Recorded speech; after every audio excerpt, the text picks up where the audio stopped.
The laughter hit her before the door finished swinging open. 12 operators, 12 sets of eyes that sized her up in under 3 seconds and decided she didn't belong. She was 5'4", carrying a medical bag, and the only woman in a room that smelled like gun oil and testosterone. Captain Cole Mercer looked at her the way a man looks at something he's already decided to throw away. "You're the medic they sent us?" She didn't flinch. "Sergeant Evelyn Hart, reporting as ordered, sir." The room laughed again. They had no idea they were laughing at the only person who would keep them alive. If you've ever been underestimated, stayed anyway, this story is for you. Hit subscribe right now. Drop your city or country in the comments. I want to see how far this story travels. And don't touch that notification bell, because what's coming in the next 4 parts will leave you speechless. You don't want to miss a single second. Now, let's go back to Falcon Ridge, where everything started. Falcon Ridge Outpost, northern Afghanistan, 0610 hours. The Chinook came in low and fast, the way they always did at Falcon Ridge, like it was ashamed to be there, like it wanted to drop its cargo and disappear before the mountains noticed. Evelyn Hart sat alone in the rear of the helicopter, her medical bag between her boots, her hands resting loose on her thighs. Around her, cargo netting vibrated with the engine's grinding hum. 2 other passengers, resupply guys, REMFs who smelled like the Phobie cafeteria, were headphones deep in their phones, completely checked out. She watched the mountains through the scratched porthole window. They were the color of old bone, brown and gray and dry, with shadows cutting through the ridges like knife wounds. She'd seen mountains like this before. In other countries, under other names, carrying equipment she was never supposed to have. That was a different life. She exhaled slowly. This is a fresh start. Keep your head down. Do your job. Don't be noticed. The Chinook lurched, dropped 30 feet in a thermal pocket, then stabilized. One of the supply guys cursed and grabbed his armrest. Evelyn didn't move. The wheels kissed the landing pad at 0623.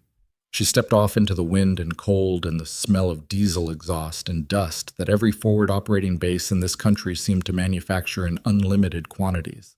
A young specialist was waiting with a clipboard, looking nervous in the way that people look when they've been told to escort someone important but aren't sure if she actually is.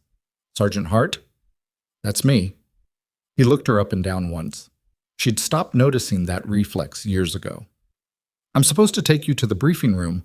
Captain Mercer is—" He hesitated. "He's expecting you." The way he said it, that pause, that careful tone, told her everything she needed to know about what kind of reception was waiting. Nshinket. Falcon Ridge was not a comfortable outpost. It existed because of geography, not because anyone particularly wanted to be there. The base occupied the remains of a Soviet-era structure that had been reinforced, expanded, and covered in blast barriers until it barely resembled anything that had once been built by human hands. The walls were sandbags over concrete. The floors were plywood over packed dirt. Everything creaked. Everything was cold in the morning and suffocating by afternoon. She walked through the main corridor with the specialist, past bulletin boards covered in patrol schedules and weapons maintenance rosters, past a common room where 2 soldiers were eating breakfast and watching something on a laptop, past a door marked Armory that had a padlock the size of a man's fist. Normal base. Normal rhythms.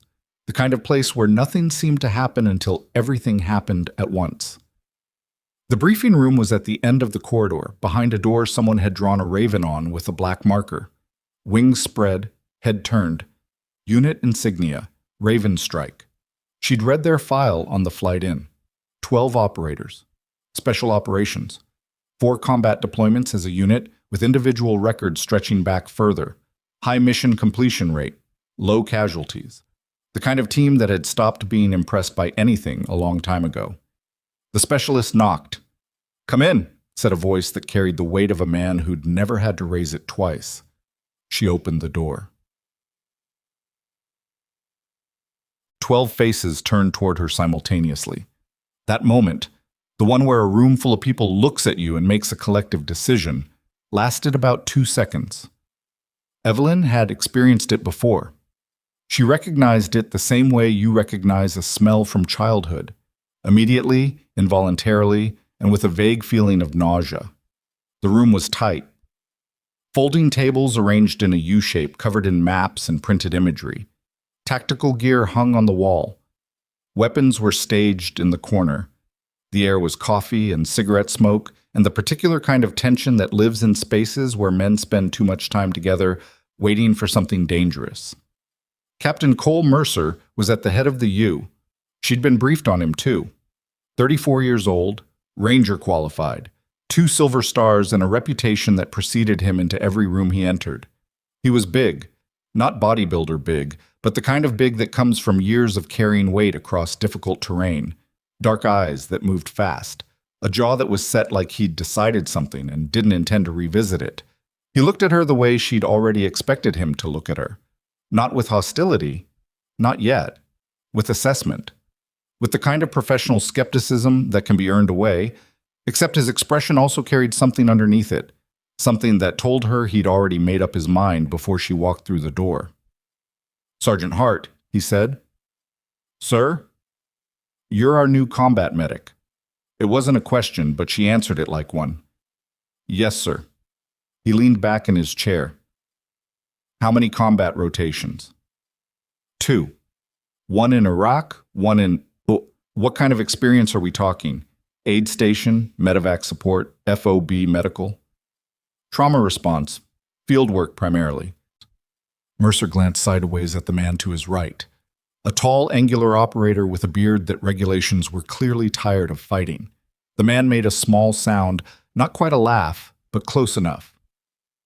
"Field work," Mercer repeated, like he was tasting the words and finding them unsatisfying. "Right. Okay. Hart, I'm going to be straight with you because this team doesn't do well with ambiguity." He folded his hands on the table. "We operate in environments where a liability gets people killed. I don't know who submitted the paperwork that put you on this assignment, but I need you to understand that this unit runs at a speed and intensity that most combat medics aren't built for."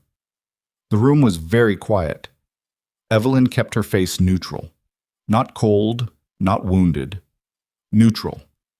The kind of neutral that's been practiced until it becomes load-bearing. "I understand, sir," she said. "Do you?" He held her gaze. "Because understanding and being capable of it are 2 different things." "Yes, sir. They are." Another silence. Someone at the far end of the table shifted in their seat. "Your bunk is in Section C. Briefing on the Kandar patrol is at 1400. You're attached, which means you follow the column, you stay with the vehicles, and if someone goes down, you do your job and nothing else." He paused. "Don't try to contribute tactically. Don't offer opinions on the route. Don't tell us how you do things differently." She almost said something then. She didn't. "Understood, sir." Mercer nodded once, the way men nod when they've already moved on to the next problem. "Dismissed." She found her bunk in Section C, set her bag on the thin mattress, and sat down. The walls were bare except for a previous occupant's calendar, months behind, and a hand-drawn map of the valley that someone had left, probably on purpose, probably as a joke at whoever came next. She studied it anyway. Old habit. The door opened without a knock. The man who stepped in was lean and sandy-haired, with the kind of face that missed nothing. Mid-30s. He was wearing a gray t-shirt with a faded 18D patch on the sleeve. Special Forces Medical Sergeant. He had a coffee mug in each hand. He held one out. She looked at it, then at him. "Aaron Blake," he said. "Chief Medic." "I thought I was the medic." "You're the combat medic. I'm the Senior Medical NCO. It's a bureaucratic distinction that means we work together and I give you the better coffee." He set the mug on the footlocker near her bag. "Mercer run his speech on you? The one about liabilities?" "Yeah, that one." He did. Blake leaned against the doorframe, wrapped both hands around his own mug. He gave it to the last guy, too. Sergeant out of the 75th with 2 tours in Ranger Bat. Guy cried 3 days later after a particularly difficult patrol, and Mercer had him reassigned. "I won't cry." "I know." Blake said it without inflection, which was more interesting than if he'd said it with confidence. "Drink the coffee. Briefing's at 1400. The valley they're routing us through, Kandar. You'll want to look at the imagery before then. He was almost out the door when she spoke. Why are you telling me this? He stopped, considered. Because someone should. A pause. And because I watched you step off that Chinook, and you didn't look like someone who was nervous about being here. You looked like someone who was tired. He left before she could answer. She drank the coffee. It was, in fact, better. Yet.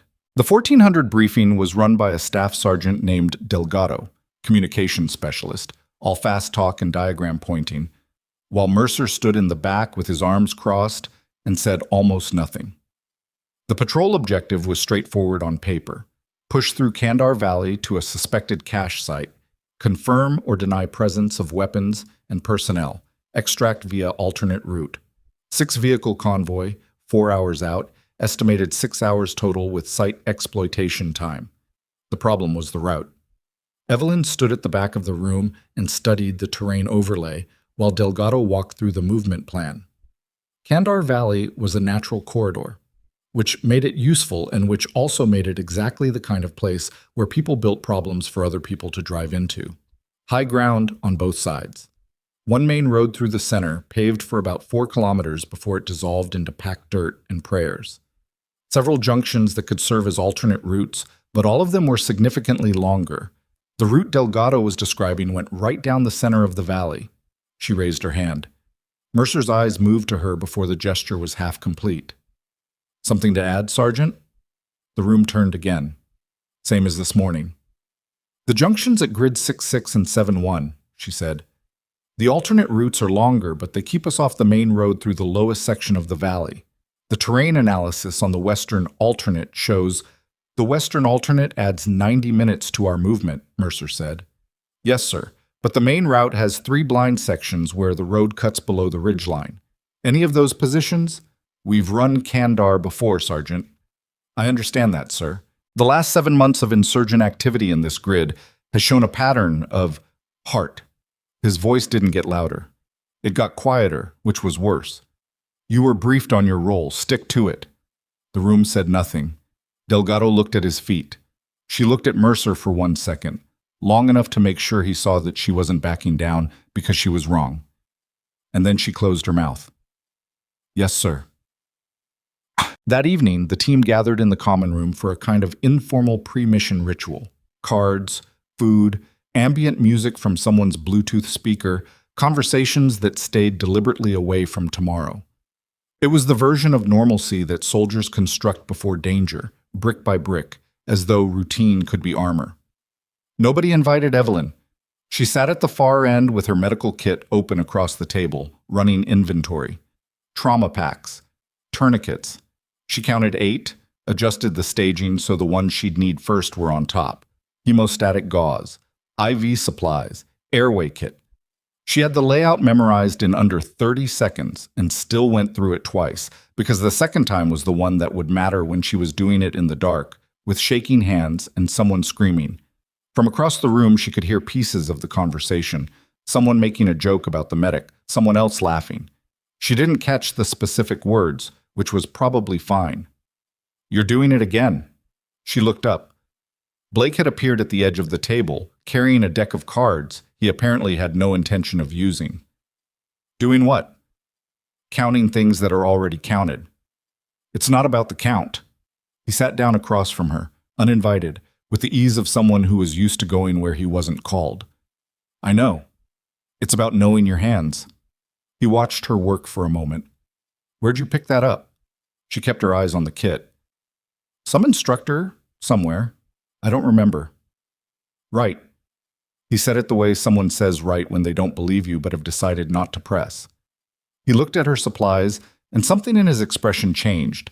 Slight, controlled, but present. His eyes moved over the kit with the kind of professional recognition that goes past surface-level assessment. He was reading her setup the way someone reads a language they learned somewhere else. That's a modified SOF kit, he said carefully. Standard trauma loadout, she said. Standard trauma loadout doesn't include a SOF TTW staged at the primary access point with a secondary emergency airway taped to the inside flap of the main compartment. She stopped, looked at him. He met her eyes without blinking. Not accusing, not threatening, just aware. "I trained with a thorough instructor," she said finally. Blake nodded slowly. The expression on his face was something she hadn't seen from anyone in this building yet. It was the expression of a person who had recognized something. He stood up, tucked the cards into his pocket. "Get some sleep, Hart.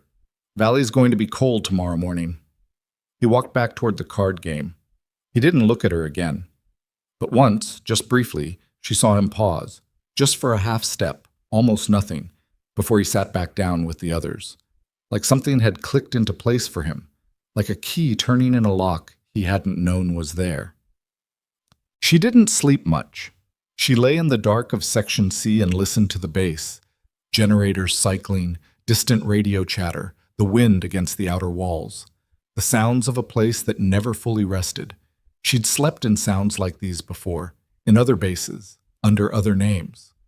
You learn to sleep in pieces, 20-minute fragments stitched together like a quilt. In the space between those fragments, she thought about the valley, about the ridgelines on either side, about those 3 sections of road where the terrain went low and the surrounding high ground turned the corridor into something that had a different name in tactical vocabulary, a word that meant you were below someone who was above you, and the mathematics of that situation were not in your favor. She thought about the pattern of incidents in this grid over the past 7 months. She'd read the reports on the flight in, not because she was assigned to read them, she wasn't, but because she always read everything she could get access to before she went somewhere dangerous, because that was the habit. And the habit was older than this deployment, older than this name, older than this life. The pattern was there if you knew what to look for. Not random violence, structured, timed. Someone with tactical patience had been working this valley for months, and tomorrow, 12 operators and 1 combat medic were going to drive directly through it. She turned onto her back and stared at the plywood ceiling. Keep your head down, do your job, don't be noticed. She closed her eyes. She thought, I tried. Omaz. At 0500, she was already dressed and her kit was already staged. At 0530, she heard the team beginning to move through the corridor, voices low, boots heavy on the plywood floor, the sounds of men putting on armor and checking weapons with the practiced efficiency of people who had done this enough times that the ritual was in their hands rather than their heads. At 0545, she walked to the vehicle staging area and found the convoy already half assembled. The vehicle she'd been assigned to was the 4th in the column. Not the most exposed position in the convoy. That was lead. But the 4th vehicle in a 6-vehicle column in a valley ambush typically absorbed a specific category of fire that she was very familiar with. She stowed her kit in the designated space behind the rear seats and climbed in. The operator in the front passenger seat turned around. His name was Kowalski. She'd heard people use it during the card game last night. He had a thick neck and a face that had been rearranged at some point by an event he probably considered character building. He looked at her for a long moment. "First time rolling through Kandar?" he asked. "Yes," she said. He turned back around. "Should be fine," he said, in exactly the tone of voice that people use when they are actively choosing not to say what they actually think. The convoy commander's voice came through the radio mounted in the center console. All stations, Raven strike convoy, this is Raven 6, radio check, over." One by one, the vehicles checked in. "Raven 6, all stations report green. We are moving in figures 5. Maintain interval, maintain comms. Watch your sectors. Out." Mercer's voice. Flat, controlled. The voice of a man who had given this speech enough times that it no longer required emphasis. The engines turned over. The gate opened. The vehicles moved. Evelyn settled her weight into the seat, rested her hands in her lap, and watched the base disappear behind them through the scratched rear window. The mountains were the color of old bone in the early morning light. She thought, 3 blind sections, ridge on both sides, someone with patience. She thought, they're not going to listen. She thought, then be ready. The convoy turned onto the main road and began the long descent toward the valley floor. And somewhere above them, on a ridgeline that the patrol route had never bothered to account for, something was already waiting. The road into Kandar Valley dropped in a long, gradual slope that made the whole thing feel deceptively gentle, like the mountains were being polite, like the terrain was offering you something instead of taking it. The convoy moved at a steady 20 kilometers per hour, maintaining interval, the vehicles kicking up a thin trail of dust that hung in the cold morning air long after they'd passed. Evelyn counted landmarks through the rear window. She'd been doing it since they left the gate. Not because she was assigned to navigate, she wasn't, but because knowing where you were relative to where you'd come from was the kind of information that could matter later, when there was no time to think, and the only thing keeping you functional was what you'd already filed away. The first checkpoint was a dried riverbed crossing, marked on the patrol overlay as phase line amber. The lead vehicle radioed it in without incident. The convoy adjusted speed slightly going over the stones. You always felt it in your teeth, that particular vibration. And then they were across and back on packed dirt. The mountain sat on both sides, patient and enormous. Kowalski was doing something with his gloves in the front seat, pulling them off, putting them on, pulling them off again. A nervous habit he probably wasn't aware of. The driver, a specialist named Rourke, 22 years old and trying very hard to look like that didn't matter, had both hands at 10 and 2 and his eyes moving in the pattern they teach you. Road, mirrors, left, right, road again. The radio crackled. Raven 6, Raven 4, crossing phase line amber, no activity, out. Raven 6 copies. Maintain spacing. Mercer's voice was the same as it had been at the gate. Flat, processed. The voice of a man running his 20th patrol through country like this, which was both reassuring and, in Evelyn's experience, occasionally the problem. The 20th time through anything was when you stopped seeing it clearly. She shifted her weight and looked at the ridgeline on the left side of the valley. It was high, 300 meters above the road, maybe more. The slope was broken rock and scrub, the kind of terrain that was miserable to climb and excellent to sit on if you were patient and you had time and you didn't care about comfort. There was a shadow along the upper ridge that could have been the natural geometry of the rock formation and could have been something else. She watched it for 30 seconds. It didn't move.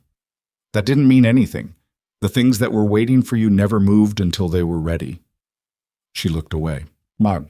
The second checkpoint was a cluster of abandoned compounds on the eastern side of the road, mud brick structures that had been empty long enough for the walls to begin dissolving back into the earth they'd come from. The patrol overlay labeled them as historic settlement, which was the military's polite way of saying, people used to live here, then something happened, and now nobody does.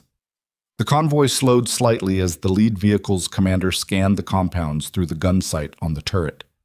Standard procedure. You cleared every piece of cover before you passed it, or you didn't clear it and you accepted the risk.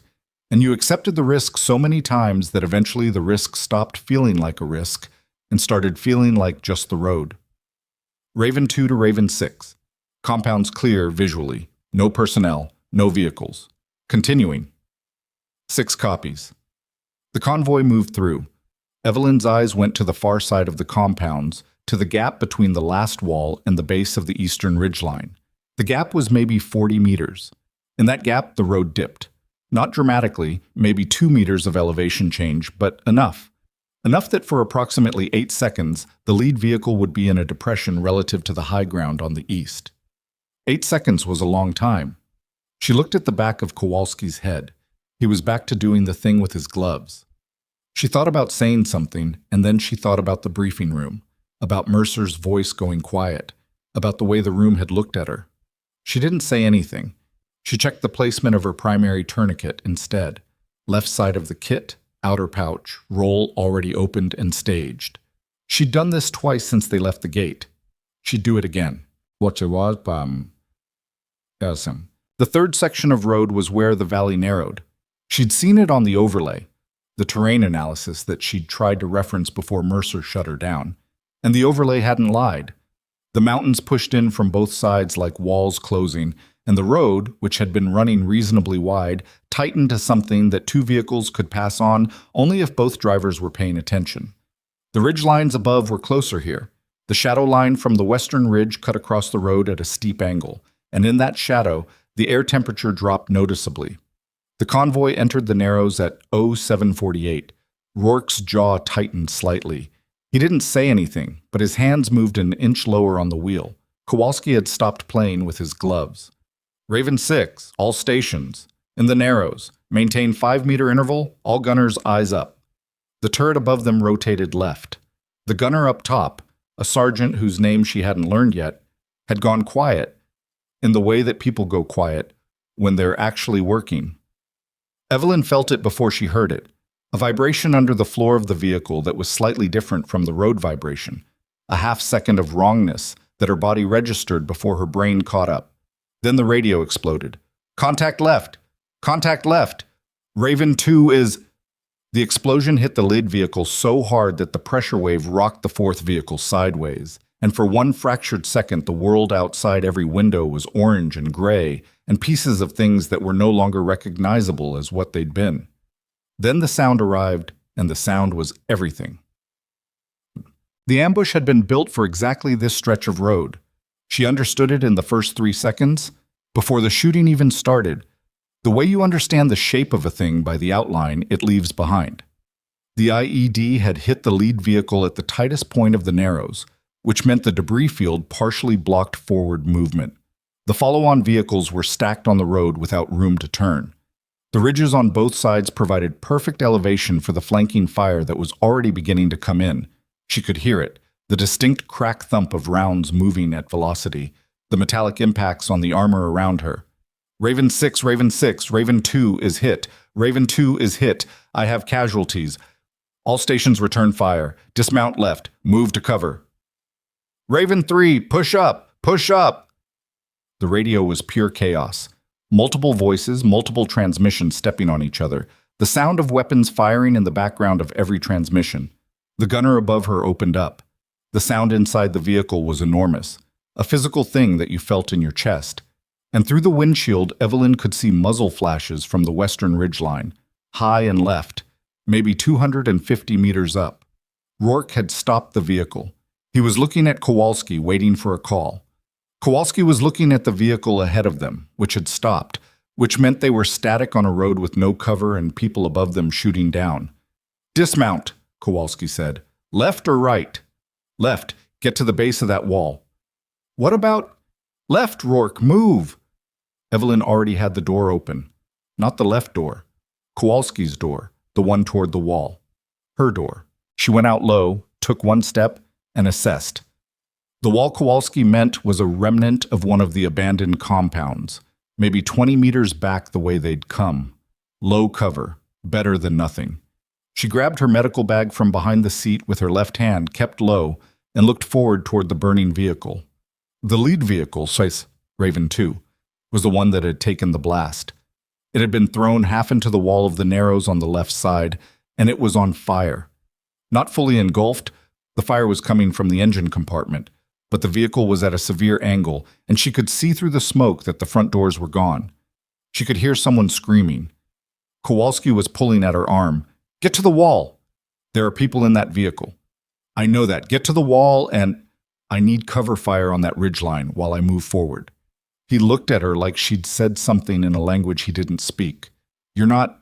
I need cover fire on the western ridgeline, 250 meters, the muzzle flash cluster left of the notch. She was already moving away from him. 45 seconds. She didn't wait to see if he did it. The distance from her vehicle to Raven 2 was approximately 35 meters. She moved it in something under 20 seconds, which was not a record and was not clean. She went from the cover of her stopped vehicle to the shelter of the road wall, which was barely a foot high and not cover in any meaningful tactical sense, but broke her outline from the high ground, then pushed forward in 3 rushes using the stacked vehicles as screening. Rounds were hitting the road surface and the vehicle bodies. She could hear the distinctive sound of each impact, a wet, dry sound that her brain had a name for and her body had a reaction to, a cold tightening through the stomach that she'd learned to process and move through instead of into. The screaming got louder. There were 2 soldiers down near the lead vehicle. One was mobile. He'd gotten out of the wreck and was against the left wall, sitting up, holding his left arm to his chest with his right hand. Conscious. Alert. Not the priority. The second one was half out of the vehicle's rear door, which was buckled outward at a bad angle. He wasn't moving the way people move when they're choosing not to move. He was still in the specific way that told her his body was managing a problem that had overridden everything else. She reached him and got her hands on him before she'd consciously formed a plan. "I've got you," she said, not because it was definitely true, but because it was what you said. Because the sound of a voice that isn't panicking is itself a kind of medicine. His name tape said Morales. He was maybe 24, 25, with a face that had gone the color of old wax. His left leg was wrong. The angle was wrong. The way a thing is wrong when the structure inside it has given way. There was blood, not the slow seep of a surface wound, but the kind that moved, which meant something underneath was damaged in a way that had a time limit. She got a tourniquet on his thigh in under 30 seconds. She didn't count the seconds out loud. She'd stopped doing that years ago. But she knew, the same way she knew the number of tourniquets in her kit, the same way she knew the gap in the road and the shadow on the ridge. She knew exactly how long she'd been in the open. The firing from the western ridgeline had actually decreased, not stopped, decreased. She didn't know if that was Kowalski or the vehicle gunners or just the natural rhythm of a contact, the momentary pause that happened sometimes when the people shooting at you were changing magazines or repositioning. She used it. She got Morales' upper body clear of the doorframe, caught his weight with both arms, and dragged backward, 4 steps, 5, until the bulk of the wrecked vehicle was between them and the western ridge. She set him down, checked the tourniquet, tightened it a half turn. "Stay with me, Morales." His eyes opened. "My leg. I've got the leg. You're going to keep your leg, but I need you to stay awake, okay? What's your name?" "I just said—" He blinked. "Morales. Diego." "Diego. How many fingers?" "3. What the hell? Good. Keep talking to me." She moved to the first soldier, the one with the arm. His name was Paquetti. The arm was a through and through on the forearm, clean entry and exit, bleeding significantly but not arterially. She packed it fast, wrapped it, told him to apply pressure, told him if his hand was still warm in 5 minutes, he was going to be fine. He looked at her with an expression that was somewhere between gratitude and disbelief. "Who sent you out here?" he said. "I sent myself. Put your hand on that and don't let go." She heard the vehicle before she saw it. Not the convoy vehicles, something else. A high-pitched engine sound from further up the valley, from the direction they'd been heading. Her head came up and she processed it. The pattern of the incoming fire had shifted, was now coming from the eastern ridge as well, which meant the initial ambush had been designed to force dismounted movement toward the valley floor, where a follow-on element could... She grabbed Paquetti's collar. "Get up! Move to the wall behind us right now." "I can't." "You can. Arm across your chest, move." She pulled Morales herself backwards, 5 meters to the partial shelter of the compound wall remnants. The screaming of what was definitely a fast-moving vehicle was getting louder, coming from north of their position. She keyed the radio on the handset she'd pulled from Raven 2's cab when nobody was watching. Raven 6, this is Hart. Advise you have a vehicle approach from the north at speed. Grid is..." She read the coordinates from the display on the handset. "Moving fast, looks like follow-on element, over." 3 seconds of silence. "Say again your last. Who is this?" "Hart, sir. Combat medic. I'm at Raven 2's position. Vehicle from the north, moving toward our front, over." Another pause, longer this time. "All stations, Raven 6, possible vehicle from the north. Raven 3 moved to blocking position on the road." She put the handset down and looked at her 2 casualties. Morales had his eyes open. Paquetti had his good hand pressed hard against the bandaged arm. Neither of them was going to move faster than she could pull them. She assessed the wall behind them. The compound remnant was maybe 4 meters long, 1 meter high, solid enough that it had been standing through years of weather. On the far side was what remained of a roofless interior. 2 walls still standing, reasonable concealment, direct line of sight to the southern exit of the Narrows if you stood at the right angle. She looked back toward the convoy. The firing had intensified from the eastern ridge. She could hear the gunner on Raven 4's truck, her vehicle, where she was supposed to be sitting, working in long, deliberate bursts. She could hear Mercer on the net now, his voice still that same controlled flat sound, except with a layer underneath it that told her the situation had gotten worse than anticipated. Raven 6, Raven 3 is engaged. I say again, Raven 3 is taking fire from the east. 6 copies. Raven 4, push to the wall. Raven 5, maintain. She turned back to her casualties. I'm going to move you both inside that compound, she said. One at a time. Morales, you go first. You're heavier. Morales looked at the wall. He looked at the distance, maybe 8 meters. Through that? He said. The opening on the left. There are people shooting at us. Yes, that's why we're going into the compound, not staying here. He didn't argue after that. She helped him up, took his weight on her right side, and moved. Bob. Blake found her 14 minutes into the contact. She heard him before she saw him.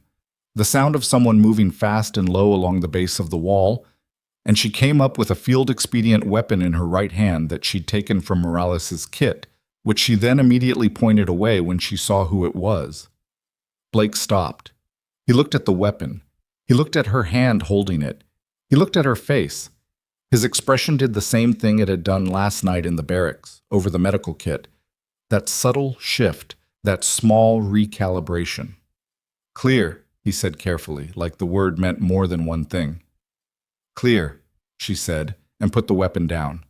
He moved into the compound, swept it professionally in 3 seconds, then crouched next to Morales. His hands went to the tourniquet, checked the time-marked tape, checked the skin color below it. He looked up at her. This was staged perfectly, he said. Standard placement. The tape is marked at time of application, tourniquet is exactly at the right level, limb is elevated. His voice was careful. That's not standard. Standard is sometimes right, sometimes not. She was checking Paquetti's pulse, not looking at Blake. How are we doing out there? She asked. A pause. 2 more wounded. Mercer's trying to consolidate the convoy, but the vehicle from the north blocked forward movement, and Raven 3 took an RPG hit. Vehicle's mobile, but one of the crew is not good. Where? Right side of the torso. Entry round, I think. I was coming back for supplies. She was already picking up the bag. Take me. Hart? Take me or tell me where he is and I'll find him. Blake stood up. He looked at her for a moment with the expression of a man making a calculation, adding things up, arriving at a number that surprised him. Follow me, he said. Stay low and stay in my shadow. The eastern ridgeline is the active threat right now. I know, she said. I've been watching it. They moved out of the compound together, back into the noise and smoke. The soldier with the chest wound was named Garrett, and he was running out of time at a rate that was measurable. He was behind Raven 3, in the narrow gap between the vehicle and the valley wall, with a young specialist named Chen trying to hold pressure on the wound with his bare hands and a piece of torn uniform. Chen looked up when Evelyn arrived, and his face did what faces do when someone appears who looks like they know what they're doing. A collapse of relief so immediate and complete that it was painful to see. He was trying to breathe, but it keeps... I've got it. She was already on her knees. Move your hands. The wound was on the right chest, lateral, below the armpit. Entry only. No exit she could find. The lung sound on that side was absent, which told her what she needed to know. She pulled a chest seal from the kit. She carried 3, had always thought it was excessive until today, and got it in place. Then she needed to check for tension buildup, which required a procedure that she performed with a steadiness that she could feel Chen and Blake watching. Nobody said anything. She worked. The sounds around her were constant and present. The crack of outgoing fire, the occasional impact, Mercer's voice on the net cycling through positions and reports.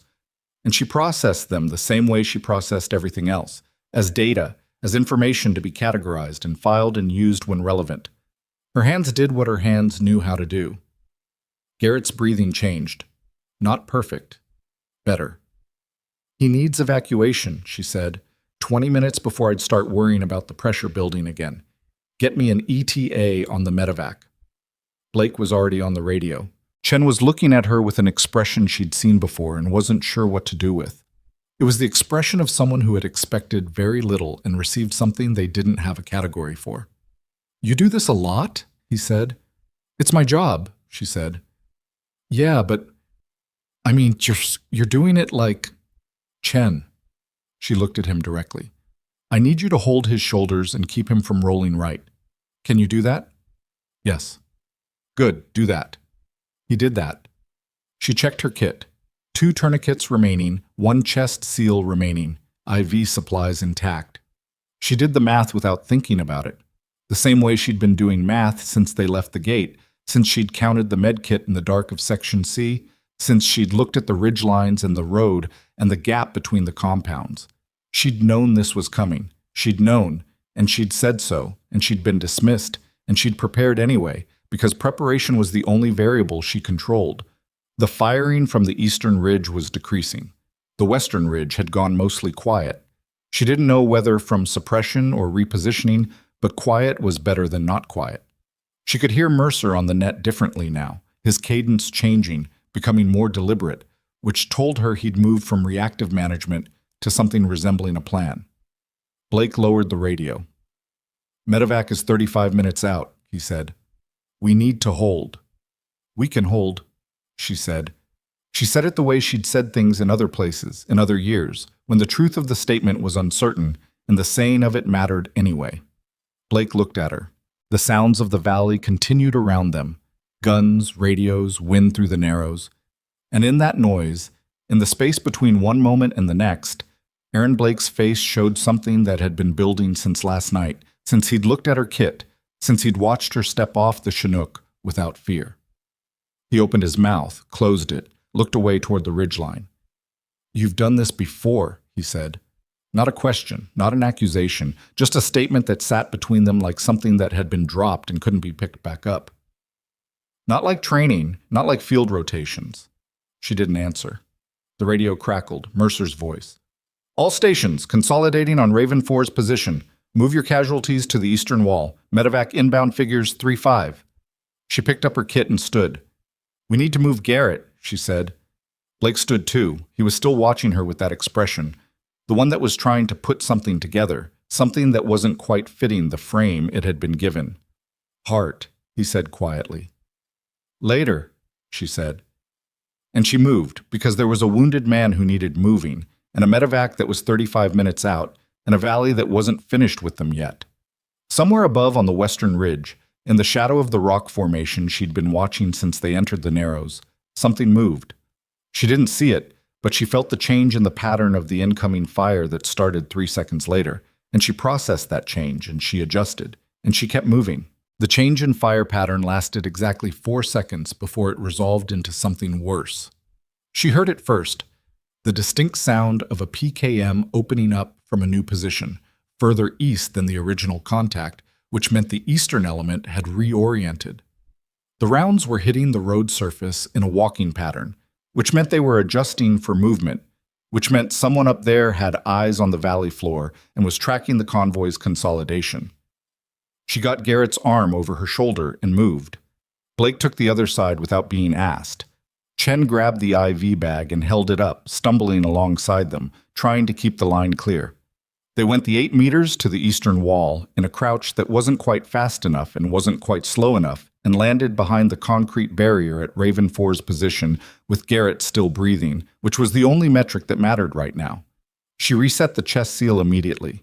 The seal had partially lifted during movement, always a risk.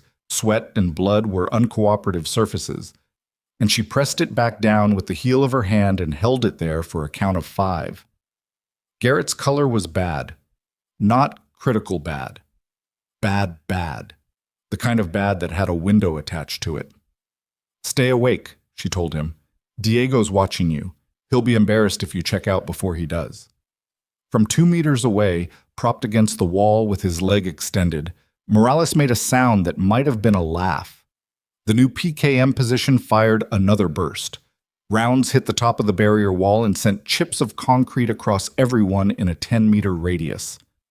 Chen flinched full body. Evelyn didn't move her hand from Garrett's chest seal. Mercer's voice came on the net. Raven 5, I need suppression on that eastern position now. Raven 6. Then a different explosion. Not an IED, an RPG, incoming. The sound of it was entirely distinct from the pressure wave thump of an emplaced device. It hit somewhere behind them, further south in the convoy, and the shock wave arrived a half-second later as a physical push against her back. The radio filled with noise. Raven 6 is hit. Raven 6 is... Say again, who is... Mercer is down.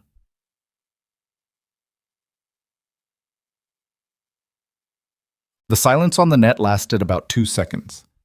2 seconds in a firefight is a long time. In those 2 seconds, the PKM fired again. Someone in the convoy was shouting about a vehicle fire, and Evelyn was already on her feet. Blake caught her arm. Hart, where is he? You don't know what... Where is he, Blake? He looked at her. Something passed across his face, the same recalculating expression she'd seen twice now, the one that kept arriving at a number that didn't fit his original equation. Raven 6 vehicle is the last in the column, 50 meters south. She looked at the 50 meters. The road between her position and the rear of the convoy was exposed to the eastern ridgeline for approximately 30 of those meters. The PKM was still active. The natural cover was the wrecked Raven 2 vehicle, which she'd have to pass, and then a 4-meter gap with nothing before she reached the rear vehicles. She looked at the ridgeline. The PKM's position was high and slightly south of their current position, which meant, from the gunner's perspective, the target angle for the road between Raven 4 and Raven 6 was steep, a downward shot, difficult to walk accurately, especially on moving targets. She did the math the same way she always did it. Not calculation exactly, more like reading, like the terrain was text she'd learned to parse years ago in conditions she wasn't supposed to talk about. Suppression on the eastern ridgeline, left of the saddle, she said. I need 15 seconds. I can't guarantee... I'm not asking for a guarantee, I'm asking for 15 seconds of outgoing. Blake looked at her for one more moment, then keyed his radio. Raven 4 gunner, this is Blake. Suppression eastern ridgeline left of saddle, sustained. Mark. The turret above them began firing. She was already moving. The 30 exposed meters took 11 seconds. She ran low and slightly left, which put the burning Raven 2 wreck between her and the eastern position for roughly half the distance. Not good cover from a direct threat, but enough to break the sightline during the critical aperture. The PKM fired once, the rounds landing behind her left heel by maybe 2 feet, which she felt in her legs without processing consciously. She came around the rear of the column to the 6th vehicle. The RPG had hit the right rear of the vehicle. The hit wasn't catastrophic. The vehicle was intact, but the blast had been enough. The rear door was buckled open. 2 men were down near the right side of the vehicle. One was sitting up, holding his head, blood visible through his fingers. The other was Captain Cole Mercer, flat on his back, not moving. The specialist next to Mercer, a kid she'd seen in the briefing room, she couldn't remember his name, looked up at her with the face of someone who had run out of options and was only now realizing it. I didn't know what to... Get to the front of the vehicle and watch the road. But, I've got him. Go watch the road. He went. She knelt beside Mercer. He was breathing. She could see it, the rise and fall, shallow and fast in the way that meant the body was compensating for something. His armor had taken the worst of the blast on the right side, but the force had been enough that she was thinking ribs, possible internal trauma, and the gash across his left temple was bleeding freely down the side of his face. His eyes were closed. She ran her hands over him the way she'd been trained, the way she'd trained herself, past the formal training, in years that didn't exist on her official record. Airway first, clear and open. She tilted his head slightly, confirmed. Then chest. She pressed her hands against his ribs and felt the asymmetry on the right side, the resistance that told her at least 2 were cracked, and possibly more. His eyes opened. They were unfocused for a moment, tracking nothing, and then they found her face. Hart, he said. His voice was wrecked, scraped low, not the command voice from the briefing room. Stay still. I don't. He tried to sit up. She put her hand flat on his sternum and held. Not hard. She didn't need to push hard. He didn't have the strength to fight it yet. If you move right now, you make my job harder. Do you want to make my job harder? He stopped. Good, she said. She worked. Checked his left side to better than the right. Confirmed the head wound was superficial despite the blood volume. Scalp lacerations always bled disproportionately, and this wasn't arterial. His pupils were unequal, right pupil slightly larger than left. She noted it, flagged it, kept moving, limbs intact, pelvis stable. The right side of his chest was the primary concern, the cracked ribs, and she needed to know whether they'd shifted. She pressed carefully along the rib line. He made a sound that wasn't quite a word. I know, she said. How bad? He said. It wasn't a question, it was a demand, which told her he was more present than she'd initially assessed. Ribs on the right, at least 2 cracked, possibly a third. Head wound is superficial. You're not bleeding from anywhere I can't manage. Internally? I can't rule it out, which is why you're not getting up. He turned his head slightly, looking at the ceiling of the valley sky. His breathing was controlled now. He was managing the pain consciously, which meant his training was running on some level underneath the injury. She'd seen soldiers do that before. The body hurting and the soldier separate from it, using the habits of years. What's the status? He said. You're asking me about the unit status? I'm asking you what's happening. She didn't have perfect information. She had fragments. What she'd seen, what she'd heard on the radio, what the sounds around them were telling her. She assembled them. 6 casualties total, including you. Morales and Garrett are stabilized at Raven 4's position. Both need medevac. Paquetti's mobile. You and 2 others here. The contact is still active. PKM from the eastern ridgeline. The original western position has been mostly quiet for the last 4 minutes. Could be suppressed or repositioning. Raven 2 vehicle is a total loss. The follow-on vehicle from the north was stopped, but I don't know the current status. Medevac was 31 minutes out as of approximately 6 minutes ago. Mercer was quiet for a moment. How do you know all that? He said. I was paying attention. Another silence. The PKM fired again, further away from their position this time, which suggested it was now targeting something north of them. The radio, Mercer said. You need to lie still. The radio. She looked at him. His jaw was set. His eyes were clear despite the unequal pupils.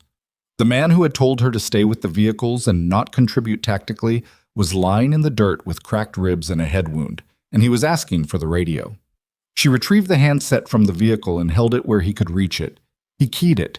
His voice, when it came out, was almost the same voice from the briefing room. Almost. There was an edge underneath it that hadn't been there before, a roughness that was new.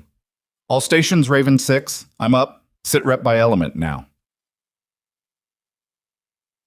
The reports came in while she stabilized the second man near the vehicle, a staff sergeant named Okafor, who had a fragment wound in his right shoulder that she packed and wrapped while he clenched his teeth and stared at the valley wall above him and said nothing. She worked fast, listening to the net with half her attention, building a picture. The convoy was stopped in the Narrows. 3 vehicles functional, 1 partially functional, 1 destroyed, 6 wounded total. The PKM on the eastern ridge had shifted. It was now engaging the northern approach, which meant whatever follow-on element had been moving from that direction was still active or had been active, and the gunner was ensuring it stayed suppressed. Raven 3 had dismounts on the valley floor using the vehicle hulks for cover, and the medevac was now 22 minutes out. 22 minutes was a long time in a valley that wasn't done shooting at you. Mercer was on the radio continuously, his voice doing the thing that command voices do when they're functioning. Not emotional, not excited, just sequential and clear and covering ground quickly. She could see him reassembling the tactical picture in real time, making calls, adjusting elements. Whatever damage his body had taken, his mind was operational. But she could also see, because she was 3 feet away and had her hands on him, that his breathing was getting shallower on the right side. Not catastrophically, incrementally. The kind of change that was not visible to anyone who wasn't looking for it. and was visible to her in the specific way that things were visible when you'd spent years learning to see them. She finished Okafor's wound, checked her kit again, and looked at Mercer. "Your breathing is changing," she said, during a pause in his radio traffic. "I'm fine. You're compensating. The right side is getting more restricted." "I can breathe." "You can breathe now. I need you to tell me immediately if it starts feeling like less air is going in than you're putting effort into. That specific feeling. You understand what I'm describing?" He looked at her. Not the way he'd looked at her in the briefing room. Not that look at all. "Yes," he said. "I understand." "I'll monitor," she said. Keep doing what you're doing." He keyed the radio and went back to work. She watched his chest rise and fall and did the same. It was 14 minutes into her management of Mercer's position when the situation on the eastern ridge changed. The PKM went quiet, not in the gradual way of a gunner repositioning or managing a weapon malfunction. It went quiet in the specific, abrupt way that meant something had happened to the crew or the position itself. She heard it happen and parsed it immediately because she'd been tracking the cadence of that weapon's firing pattern since it opened up, and the cessation was wrong in the particular way that a good thing can still be wrong. "Blake, you on net?" she said into the handset. Static, then, "Here." Eastern PKM just went silent. "What's your read?" A pause. "Could be comms between us and the ridge changed. Could be suppressed. Or they repositioned to do something else." "Yeah." She looked up at the ridgeline. The eastern face of the valley wall was in partial shadow now. The sun had moved enough that the shadow line had crept down, reducing visibility on the upper slopes. In that shadow, she was almost certain she could see movement. Not the movement of rocks or wind. Human movement. Deliberate, lateral movement that was working its way along the ridgeline toward the southern end of the Narrows. She looked at the southern end of the Narrows. If she were running this ambush, and she had never said that she knew how to run an ambush, the eastern ridgeline was not just a fire support position. It was a staging position. The high ground on the south end of the Narrows provided a direct angle onto the medevac landing zone, which would be placed in the only open area available, the road itself, south of the convoy's position. And if someone had moved a crew-served weapon, or more than one person with a shoulder-fired weapon, to the south ridge before the medevac arrived, she looked at Mercer. He was listening to radio traffic, his face in the focused blank of concentration. "Sir," she said. He held up one finger. Not dismissive. Genuinely in the middle of something. She waited 4 seconds. "Sir, I need to tell you something about the ridgeline." He looked at her. "Movement on the eastern wall. Lateral, heading south. They're moving toward the southern edge of the Narrows." "You saw this?" "Yes." "How many elements?" "I can't confirm number. At least 2, possibly more, based on movement pattern." He was quiet for a moment, looking at her with that same expression from 30 seconds ago. The one that was not the briefing room look. The one that was trying to place her in a category it didn't have. "If they get to the south end," she said, "they have a direct angle on the LZ. Medevac can't land under that." "I know." "We have 17 minutes." "I know, Hart." "So what are we doing about it?" He didn't answer immediately. He was working through it. She could see it, the calculation, the available assets, the wounded, the vehicle status, the medevac window. She could have told him the answer in approximately 5 seconds, but she understood that there was a version of this where she offered the answer and a version where he arrived at it, and those 2 versions had different outcomes for more than just the next 17 minutes. She waited. "I need a fire mission," he said. "South end of the eastern ridgeline, area suppression. I need to buy time for the LZ, but I can't call it without grid confirmation. The CAS window?" He stopped. "The CAS frequency. The close air support frequency." She knew what he was thinking. The convoy's primary radio had been in Raven 2, which was destroyed. The secondary was in Raven 6, his vehicle, but the CAS coordination required specific authentication codes that were cycled, and his authentication card was in his vest, which was, "Right cargo pocket," she said. He looked at her. "Your authentication card. You put it in your right cargo pocket during the brief. You always put it there." You moved it from your vest when you adjusted your armor at the gate. She had no way to explain how she'd noticed that without explaining things she wasn't going to explain right now. She watched him process it, watched him decide to table the question for later. He reached into his right cargo pocket with his left hand, moving carefully to avoid stressing the injured right side, and found the card. I need the CAS frequency and authentication, he said. Delgado had it, but Delgado is... Frequency is 234.7, she said. Authentication is in the bottom row, third column on your card, the code that matches today's Julian date. The silence that followed was different from previous silences. It was a specific kind of silence, the kind that has weight and shape, the kind that happens when a room or a strip of road in a valley in northern Afghanistan collectively understands that something has shifted without being able to articulate precisely what. Mercer looked at her for a long moment. How do you know the CAS frequency? He said. Quiet. Not accusatory, just asking, in the tone of a man who had reached the edge of something and was looking over. She met his eyes.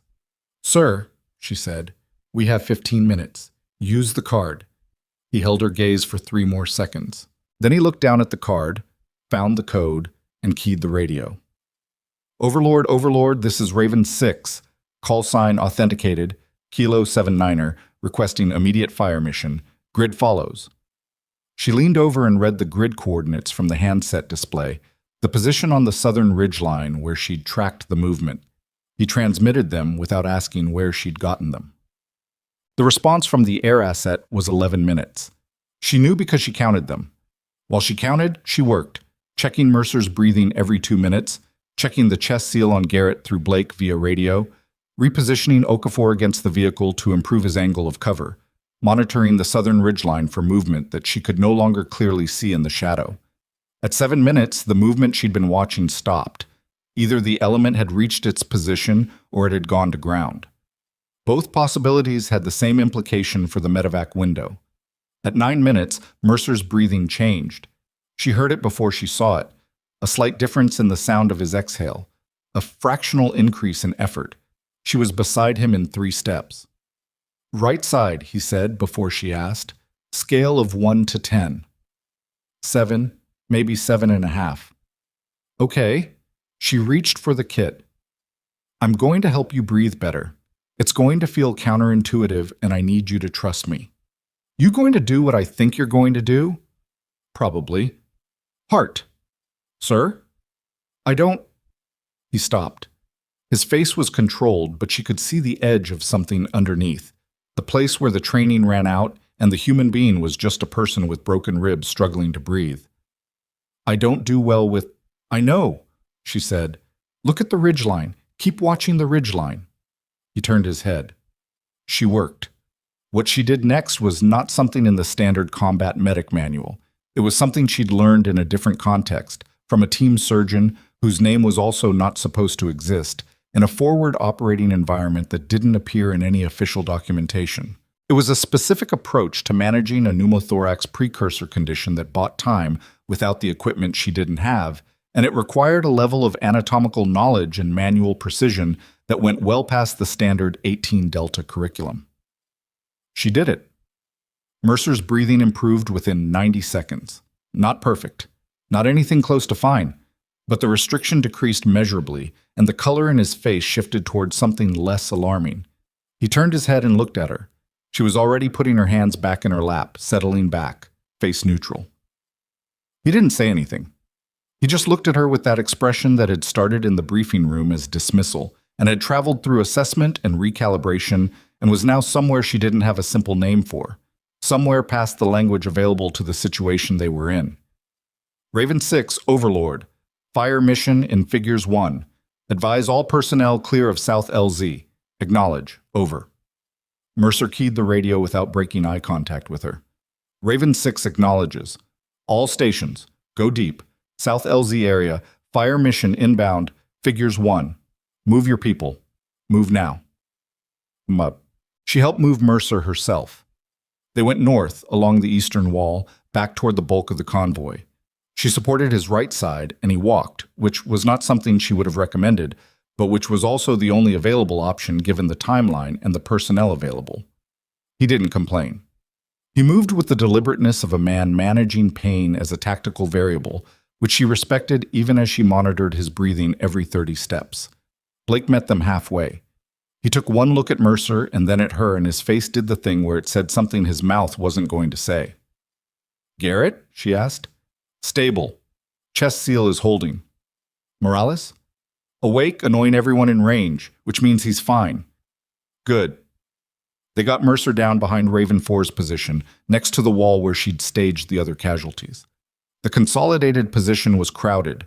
6 wounded, Blake, herself, Chen, and 2 other soldiers pulled from the vehicle crews. It smelled like blood and propellant and the particular chemical smell of battlefield medicine. She did a sweep of every casualty in sequence, checked each one, noted changes, made 2 adjustments, Garrett's IV flow rate, and a secondary pressure dressing on Okafor's shoulder that had soaked through. When she came back to Mercer, he was on the radio again. She sat down beside him against the wall and waited. At the 11-minute mark, the fire mission arrived. The sound was the specific sound of an aircraft-delivered munition impacting a ridgeline at speed, not the percussion of an IED or the crack of small arms, but something with mass and velocity, a sound that moved through the ground as much as the air. 2 impacts in quick succession, close together in the area she'd identified, then a third, slightly further south. The radio traffic from the air asset confirmed impacts on target. The southern ridgeline went quiet. Around her, in the collected wreckage of the convoy, she heard people exhale. Not cheer. Nobody cheered. Just that exhalation that happens when something that was about to happen didn't happen, when the math that was running against you suddenly shifted. Blake was looking at the sky where the aircraft had been. "That worked," he said. "Yes." "The grid you gave him was accurate." "Yes." "Heart." He was looking at her now, not the sky. "That position, the lateral movement, the south ridge. I was watching the eastern wall the whole contact and I didn't see that. Nobody else called it. It wasn't on the thermal or the... I've been watching that ridgeline since we entered the Narrows," she said. "That's not an answer. It's the answer I have right now." He looked at her for a long moment with the expression that had been building since the barracks, since the medical kit, since the Chinook landing, and it was fully assembled now. All the pieces he'd been collecting, arranged into something he could see clearly and still not name.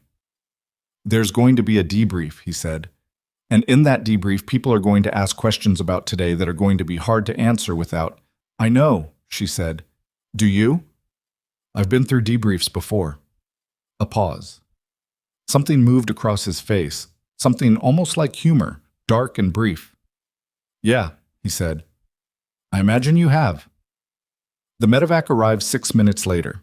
2 Blackhawks coming in low and fast from the south, the sound of them filling the valley like something enormous and decisive. She was on her feet before they'd finished their approach, coordinating the loading sequence. Garrett first, then Morales, then Okafor, then the others in order of wound severity. Mercer was on the last bird. He walked to it under his own power, which was not medically advisable, and also not something she was going to argue with in front of his unit. She walked beside him to the ramp. At the ramp, he stopped. He turned and looked at her.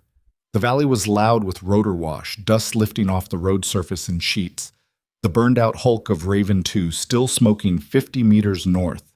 Around them, his soldiers were moving, loading, covering, managing the space the way soldiers manage space when there's finally something to do with their hands. He looked at her, and his face was not the briefing room face. It wasn't any face she'd seen from him. He opened his mouth. The crew chief on the ramp was waving, indicating urgency, indicating the aircraft needed to move. Mercer looked at the crew chief, looked back at her. "Hart," he said, just her name, like it was a complete sentence. "Go, sir," she said. "We'll talk when you're out of surgery." He held her gaze for one more second. Then he turned and walked up the ramp, and the crew chief pulled it up, and the Black Hawk lifted in a wall of sound and wind that hit her like a physical thing, and she stood in it, watching the aircraft climb until it cleared the ridgeline and was gone. Around her, the valley was quiet for the first time since 0748. Not peaceful, The smoke was still there, the smell of burning and propellant, the debris field of the ambush scattered across 200 meters of road. But the shooting was over and the aircraft were gone, and the remaining soldiers of Ravenstrike were standing in the ruins of the contact, looking at each other and looking at her. Blake was 20 meters away. He was looking at her with all that assembled understanding, and he wasn't going to ask his questions now, in the middle of this road, with everyone watching. But she could see them in his face, lined up, patient, waiting. She looked back at him and didn't offer him anything. Then she walked back to the medical position and began restocking what she could from the supplies she had left, because there were still soldiers in this valley and still road between here and Falcon Ridge, and she was still the medic, and the work didn't stop because the shooting had. Her hands moved through the familiar sequence, counting, checking, preparing, and somewhere in the back of her mind, underneath the focus and the training and the years of learned quiet, something had shifted. A door she'd kept shut for a long time was not quite as shut as it had been when she'd woken up that morning. She'd felt it happen. Somewhere between the fire mission grid and the CAS frequency and the things she'd done to Mercer's chest that wasn't in the manual. She'd felt it happen, and she'd let it happen because there had been no other choice, and there had been 6 people bleeding in a valley. She pressed her hands flat against the medical bag and breathed. The mountains were still the color of old bone. They didn't care what she'd revealed. The ride back to Falcon Ridge took 40 minutes longer than the ride out. They'd lost one vehicle to the ambush, and another had taken enough damage to the rear axle that it moved at a speed that was more suggestion than momentum. The remaining convoy limped south through the Narrows and then west along the alternate route, the one she'd recommended at the briefing, the one that added 90 minutes, the one Mercer had shut down. And nobody said anything about that. Not directly. But she felt it in the silence from the vehicle crews, the kind of silence that knows something and is deciding what to do with it. She rode in the rear of Raven 4 with what remained of her medical kit and 3 soldiers who weren't wounded but weren't talking either. Kowalski was driving. His gloves were on and staying on. The mountains moved past the window at a reduced pace. She watched them and thought about nothing useful and let her hands rest in her lap without moving, which was harder than it sounded after a contact. The body wanted to keep doing something, checking, preparing, working, because stopping meant the adrenaline had nowhere to go and it turned around and came back through you instead. She breathed. She watched the mountains. Kowalski glanced at her in the mirror once. Just once. He didn't say anything, but the glance lasted long enough to mean something. Falcon Ridge at 1600 hours was a different base than the one she'd left that morning. Not visibly. The walls were the same, the generators, the plywood floors, but the atmosphere had that particular quality that a forward operating base gets after it loses people. A compressed tightness in every interaction, every face, every exchange. People moved with slightly more purpose and slightly less expression. The TOC, Tactical Operations Center, was lit up, doors open, radio traffic audible from 20 meters away.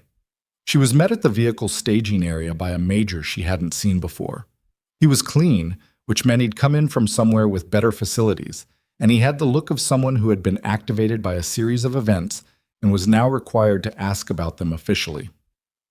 Sergeant Hart. Sir? I'm Major Calloway, JAG attached. I need you to come with me. She looked at him. JAG, Judge Advocate General, Legal. I need to restock my medical kit and file a casualty report, she said. Those can wait. The casualty report can wait. The kit restock happens now. I'm still the active medic for this unit until I'm formally relieved, and I won't sit through a debrief with an empty kit.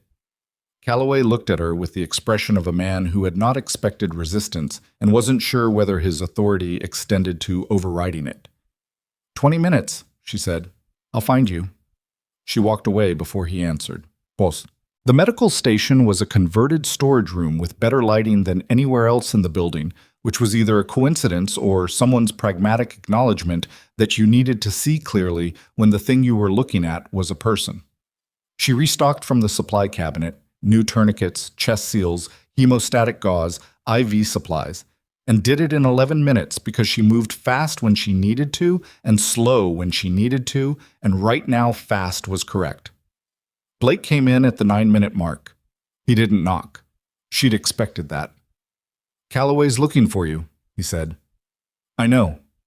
JAG involvement means someone upstairs is asking questions about the contact, about you specifically. Probably." He leaned against the door frame with his arms crossed and watched her work for a moment. "The CAS authentication, the grid coordinates, the technique you used on Mercer's chest." "Blake, I'm not accusing you of anything." "I know you're not. But I need to understand what I'm looking at." He said it carefully. "Because I've been in this business for 11 years and I've worked with combat medics in 4 different countries, and what you did out there today..." He stopped, started again. "The chest technique. That's not in any curriculum I've been trained on. It's not in the SOF medical manual. I looked it up once, a long time ago, something similar, and the only reference I found was in a document that was classified above my clearance level." She closed the kit. "You looked it up," she said, "after I saw your staging last night." "Yeah." She turned and looked at him. He was watching her with the expression fully assembled. All the pieces from the Chinook landing, the medical kit, the contact, the fire mission, now laid out flat in front of her, patient and unavoidable. "You're not going to tell me in here," he said. "No." "Are you going to tell Calloway?" "I'm going to tell Calloway what he needs to hear." Blake was quiet for a moment. Then, "Garrett is out of surgery. Morales is out of surgery. Both are going to keep what they came in with. Okafor's shoulder is..." They said routine. "Mercer is still in." She nodded, picked up the kit. Still in meant the surgery was taking longer than expected. Longer than expected was not automatically bad. It could mean thorough. But it also wasn't good. "Complications," she said. "They didn't tell me complications. They told me still in." She moved toward the door. He stepped aside. "Heart," he said as she passed. She stopped but didn't turn. "Whatever it is, whatever the explanation is, what you did today kept 6 people alive. That matters more than the explanation." She stood still for a second. "Find Calloway," she said. "Tell him I'm ready." The room Calloway had chosen was small, which was deliberate. A table, 3 chairs, a recording device that he'd placed in the center of the table with the self-conscious precision of a man who wanted you to notice it. He had a folder, and he had a second person, a captain she didn't know, female, with intelligence branch insignia and the kind of stillness that meant she'd been doing this a long time. The captain's name tape said Veracruz. Evelyn sat down, folded her hands on the table, waited. "Sergeant Hart," Calloway began, "this is a preliminary inquiry regarding the events of today's patrol. You are not under formal investigation at this time. However, certain actions taken during the contact in Kandar Valley have raised questions that require clarification. Do you understand?" "Yes, sir." "You are aware that you are entitled to legal representation before answering." "I don't need representation." Calloway made a note. "Very well. Let's start at the beginning. You were assigned as combat medic to Raven Strike Unit effective yesterday. Is that correct?" "Yes." "And your assignment was to provide medical support, to remain with the vehicle column, and not to engage in tactical functions. Is that correct?" "That was the assignment as briefed by Captain Mercer, yes. But during the contact, you deviated from that assignment. I provided medical care to wounded soldiers under fire. You also," Calloway said, looking at his folder, "used a vehicle radio to transmit tactical information, provided grid coordinates for a fire mission to Captain Mercer, and used an authentication code from the captain's personal authentication card to establish CAS contact." He looked up. "None of those are medical functions." 6 people are alive," she said. "That's not the question." "I understand that's not the question, but it's the context." Calloway set his pen down. "Sergeant, where did you obtain the CAS authentication frequency?" "From the pre-mission brief materials." The CAS frequency was not distributed to medical personnel. It was a command-level communication. I read the patrol order thoroughly before we departed. The frequency was in the communications annex. The communications annex is restricted to personnel at the E7 level and above. Yes, I am an E7. She watched Calloway look at his folder. Check something. "Staff Sergeant Hart, it's a recent promotion. The paperwork may not have caught up with the assignment. He made another note. The captain, Vera Cruz, hadn't said anything yet. She was watching Evelyn the way people watch something they're trying to identify from a partial view. The technique you used on Captain Mercer, Calloway said. The medical technique. The attending surgeon at the field hospital characterized it as, quote, an improvised pneumothorax management procedure consistent with advanced surgical training, not standard combat medicine protocol. Can you explain how you learned that procedure? I've had additional training beyond the standard curriculum. What training? Through what program? She held Calloway's eyes. A joint medical training program. The documentation is in my service record. I've reviewed your service record. Then you've seen the documentation. What I've seen, Calloway said slowly, is a service record with 2 redacted entries in the training history, redacted at a classification level that I don't have access to. The room was quiet. Vera Cruz spoke for the first time. Her voice was level and precise. Sergeant Hart, I'd like to ask you a different question, Captain. The grid coordinates you provided for the fire mission, how did you identify that position? The convoy's ISR coverage, intelligence, surveillance, reconnaissance, did not show movement on that ridgeline at the time of the contact. ISR coverage has gaps. The shadow line on the eastern wall was creating a visual blind spot in the thermal feed. I was watching the ridgeline directly. From your position behind the vehicle, I moved positions during the contact. Yes, Vera Cruz said. You did. She looked at her own folder, which was thinner than Calloway's. Multiple times, to locations that most people in your role would not have moved to. I went where the wounded were, and also to positions that gave you line of sight to the ridgelines, the eastern wall specifically. She paused. That kind of spatial prioritization, covering medical responsibilities while simultaneously maintaining tactical situational awareness, that's not a skill that comes from combat medicine training.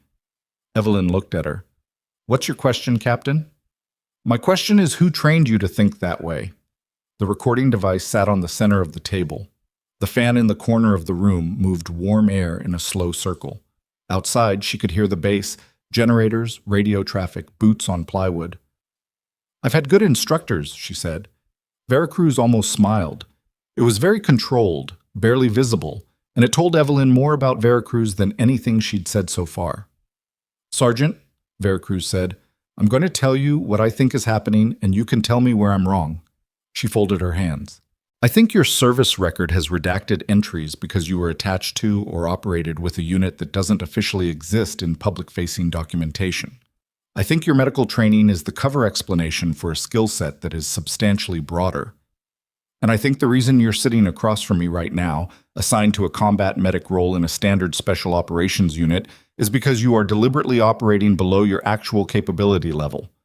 She let that sit for a moment. Where am I wrong? Evelyn looked at her. Calloway, who had stopped writing and was watching this the same way you watch something you can see the shape of but can't quite reach. You're not wrong about much, Evelyn said. But the parts I can't confirm, I can't confirm. And the parts I can't confirm are not things a preliminary inquiry at this classification level is going to surface. Calloway leaned forward. Sergeant, if you've been operating under a false or incomplete identity, my identity is real. My name is real. My rank is real. But your assignment history may not reflect. My assignment history reflects what my assignment history is permitted to reflect. She held his eyes. If you want to go further than that, you need someone in this room with a different clearance level. Silence. Calloway looked at Vera Cruz. Vera Cruz looked at Evelyn. That's all for now, Vera Cruz said. Don't leave the base. I wasn't planning to, Evelyn said. I still have wounded soldiers here. No. She found out Mercer was out of surgery at 1847, from a nurse who came to the medical station to request additional supplies. She walked to the field hospital on the north side of the base through the early evening, the light going gold and long across the blast barriers, the temperature dropping, and stood outside the ward for a moment before going in. The ward was 4 beds in a room that smelled like antiseptic and the particular plastic smell of medical equipment. Morales was in the first bed, asleep. Paquetti was in the second, watching something on a tablet with headphones in. Garrett was in the third, and the color in his face was profoundly better than it had been 8 hours ago. He saw her come in and raised his chin in a nod that meant something without being specific. She nodded back. Mercer was in the fourth bed. He was awake. He looked like a man who'd been through surgery and wasn't entirely sure yet whether he'd landed on the right side of it, washed out, uncomfortable, with an IV in his left arm and his right side wrapped in a way that restricted his movement. He was looking at the ceiling when she came in. He heard her footsteps and turned his head. She pulled the chair from beside the bed and sat down. They looked at each other for a moment without speaking, which was its own kind of communication. The briefing room version of this man felt like something from a different timeline. The crossed arms, the dismissal, the liability speech. That man and this man were connected by the same body and the same rank, but they were not quite the same. "Surgery go okay?" she said. "2 ribs. They said you probably kept the third from going." "The technique. Whatever you did? Yeah." He looked at the ceiling again. Surgeon said he'd seen something like it once before. In a case study. From a redacted source. She said nothing. "Calloway talked to you?" he said. "Veracruz mostly." A pause. "She's not JAG. She works for people who ask questions that JAG isn't authorized to ask." "I know." He turned his head back to her. "Are you going to be okay?" The question surprised her. Not the words, the tone behind them. The specific kind of concern that was personal rather than administrative. "I'll be okay," she said. "Because whatever's coming, whatever they're going to try to pull out of your file, what you did today, Hart, in that valley." He stopped, assembled the next part carefully. "I had you wrong. From the beginning. I had you completely wrong, and I need to say that directly." She looked at him. "I was a problem you didn't need on top of an ambush," she said. "I was." "Yes." He didn't look away. "I decided what you were before you walked through the door, and I was wrong, and people are alive who wouldn't be, and I need to own that." It was quiet in the ward. Morales shifted in his sleep. The equipment made its small sounds. "You're going to do a debrief when you're out of this bed," she said. "The events are going to be on record. Whatever questions come back from that, I'm going to answer them the same way," he said. Sergeant Hart performed medical functions and tactical support functions under fire, and the outcome was 6 personnel alive.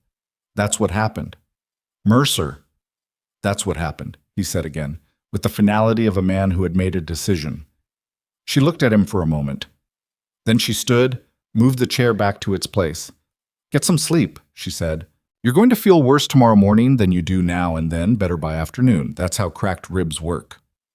"Experience talking?" She picked up her kit. "Good night, sir," she said. Yeah. The intelligence building was not on any map of Falcon Ridge.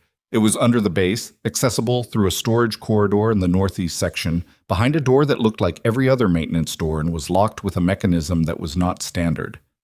She'd seen it her first day, walking to the vehicle staging area, filed it away without examining why. She stood in front of it at 21:30, with the base quieting around her. The night shift settling in, the generators continuing their indifferent cycle, and looked at the lock. She didn't touch it. Not yet. She stood there because Veracruz had said things in that room that were precise in the way that accurate things are precise, and Veracruz was connected to something that was connected to a chain of decisions and events that had started years before this deployment, and that today's contact had disturbed in a way she could feel but hadn't fully mapped. She'd spent 3 years being Sergeant Evelyn Hart, combat medic.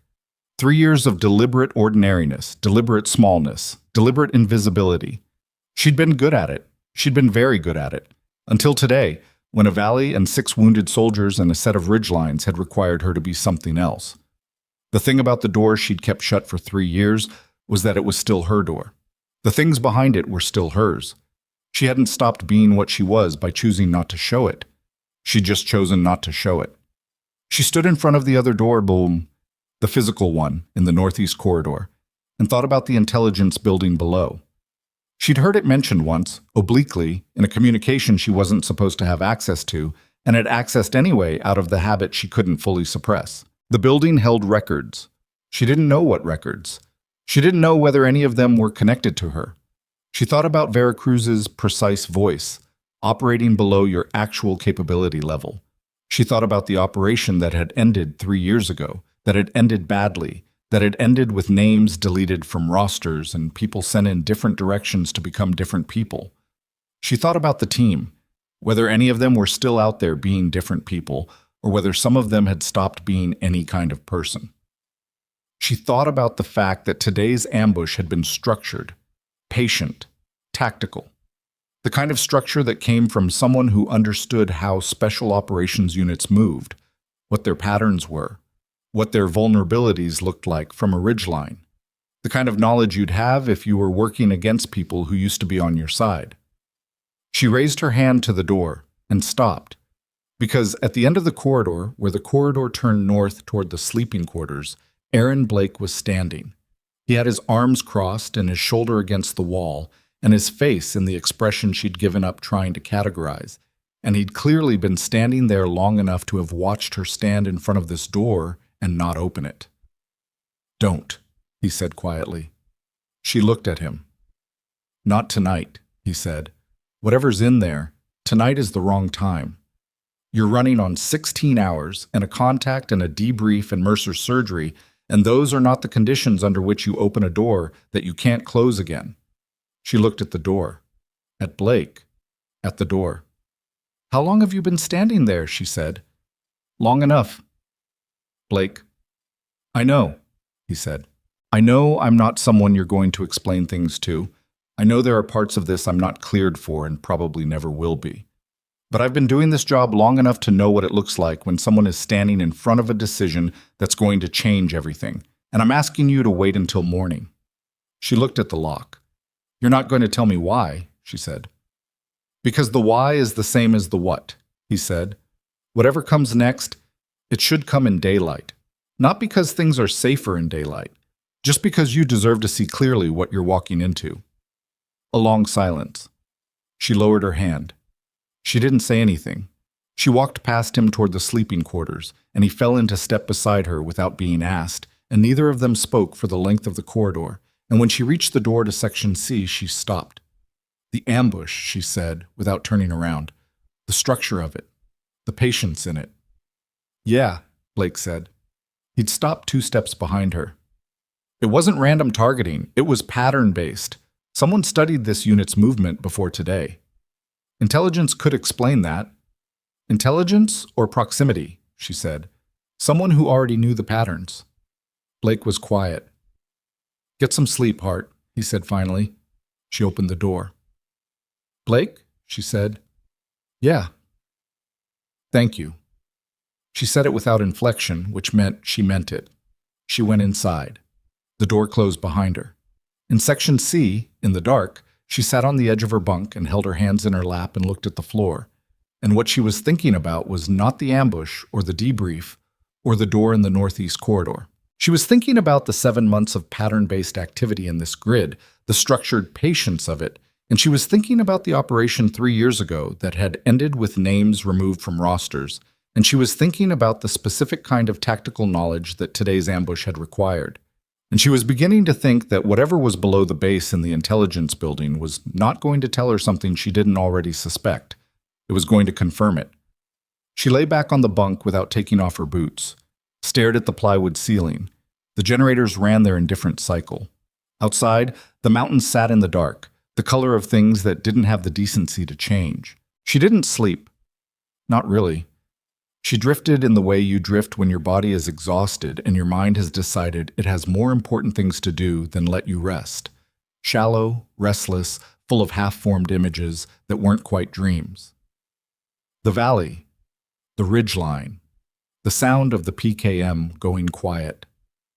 Mercer's face on the ramp of the Blackhawk, that incomplete sentence hanging in the rotor wash. At 0340, she stopped pretending and sat up. The base was in its quietest cycle, the generator still running, always running, but the human noise reduced to almost nothing. She sat in the dark of Section C with her boots still on and her hands in her lap and thought about the intelligence building with the careful, deliberate attention of someone who has made a decision and is now examining it from all sides to make sure the decision is real. It was real. She'd known it was real since she lowered her hand from the lock last night. Blake had been right about the timing, not about the destination. Whatever was in that building, she wasn't going to be able to walk away from Falcon Ridge without knowing. 3 years of deliberate ordinariness, 3 years of being small and invisible and careful, and the valley had taken all of that apart in 4 hours. You couldn't put something like that back together. You could only decide what to do with the pieces. She stood up. The northeast corridor at 0340 was empty in all directions. She stood in front of the door and looked at the lock. Standard military padlock on the surface, but the mechanism underneath was different. She'd seen the type before, in buildings that weren't supposed to be on maps. The kind of lock that required something specific. She reached into the inner pocket of her jacket, pulled out a small folded piece of paper that she'd been carrying for 3 years without ever fully explaining to herself why she'd kept it. On the paper was a number sequence that had once belonged to a different life. She looked at the lock, looked at the paper. Some locks were mechanical, some were electronic. This one, she'd known since she first walked past it, was a combination of both. A deliberate redundancy that was either standard security protocol or something more specific. She tried the sequence. The lock opened. She stood very still for a moment. The fact that the sequence still worked meant one of two things. Either no one had updated the access credentials in 3 years, which suggested the building wasn't actively maintained, or the credentials were intentionally preserved, which meant someone expected someone like her to eventually come back to them. Neither interpretation was entirely comfortable. She went in. The stairs went down 2 levels, which was deeper than she'd estimated from the exterior dimensions. The lighting was emergency level, dim, yellow, running on a circuit separate from the main base power. The air was the specific dead air of a space that had been sealed and wasn't circulating with anywhere else. She moved through it with her hand on the wall, reading the layout as she went. The first level was storage, filing cabinets, equipment cases, the kind of material that accumulates in intelligence facilities over years of operation. She went past it and down to the second level. The second level was operational. She recognized it the moment she stepped off the stairs. The room had the particular setup of a space that had been used for coordinating something sensitive. The table in the center, the maps still pinned to the boards on the walls, the communications equipment in the corner that was powered down but not removed.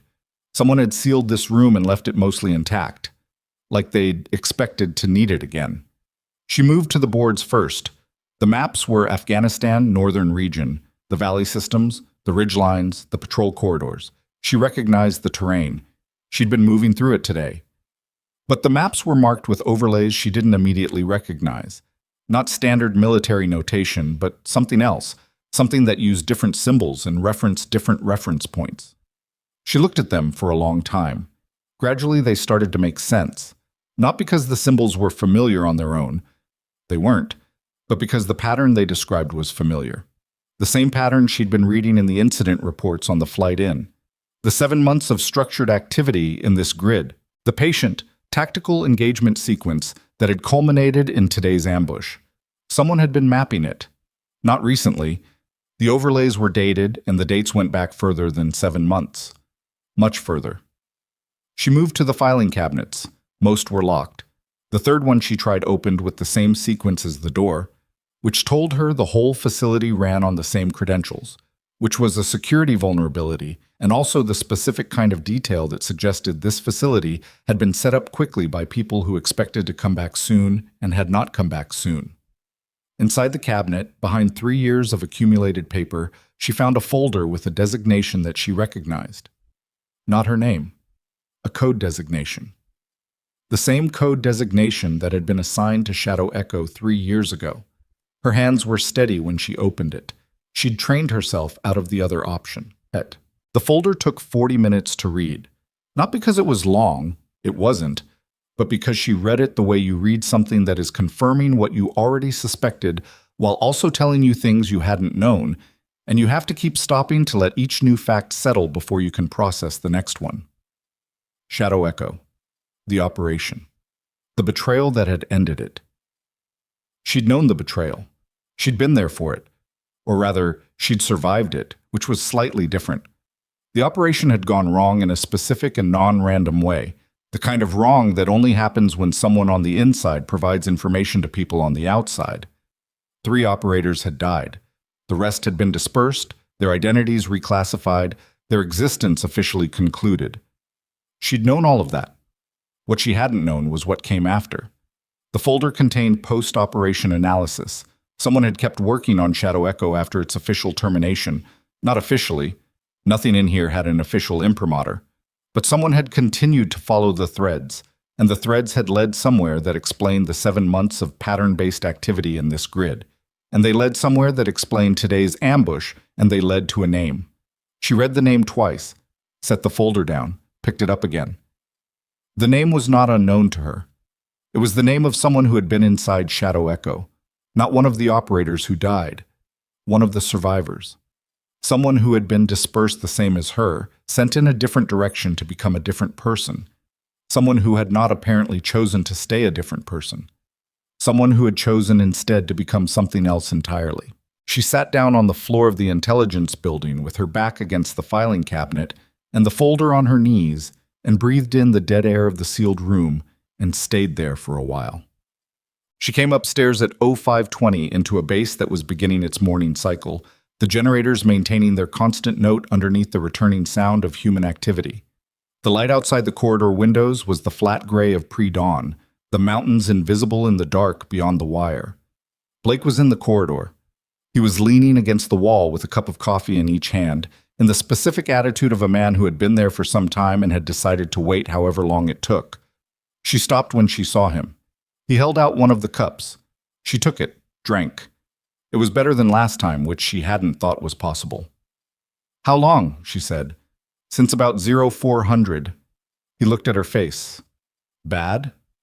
"Complicated." "Worse than bad or better than bad?" She thought about it. "Both, at the same time." He nodded like that made sense to him, which suggested it did. "Do you need to tell someone officially?"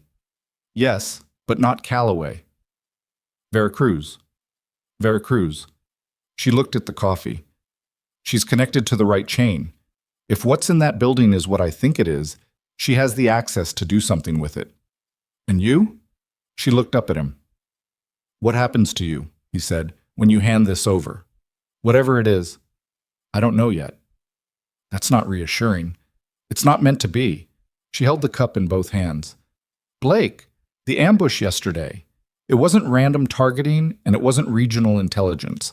Someone specific knew this unit's movement pattern because someone specific was feeding information." He was very still. "From inside the base. From someone connected to operations in this grid. The ambush structure. The 3-point contact. The follow-on vehicle from the north. The position on the south ridgeline. That's not improvised. That's a planned interdiction based on specific foreknowledge." He stood with that for a moment. "You know who." "I have a strong indication. Hart. I'm going to Veracruz at 0700. Whatever happens after that is above my authority to decide. But the unit needs to know not to run another patrol based on current operational security." He looked at her with the expression she'd finally found a name for, somewhere around the second level of the intelligence building. It was the expression of a person who understood that what they were looking at was larger than the frame they'd been given, and had decided to trust the person inside it anyway. "What do you need from me?" he said. "Keep the team on base until I've talked to Veracruz. Don't tell anyone why. If someone asks, tell them the medical assessment on the wounded requires monitoring, and you want the unit present." That's actually true, which makes it easier to say. He drank his coffee. "After Veracruz, what do you think happens?" "I think people in clean uniforms come in from somewhere with better facilities. I think there are more rooms like the one I was in last night. I think it gets complicated and takes time." She looked at the window. "And I think 6 people are alive who were supposed to die in that valley yesterday, which means whatever comes next, it's starting from a better place than it could have." Blake was quiet. "Go talk to Mercer first," he said. She looked at him. "He's been awake since 0430. He asked for you at 0500. The nurse said he was..." Blake paused. Persistent. She almost smiled. It was very small, and it was tired, but it was there.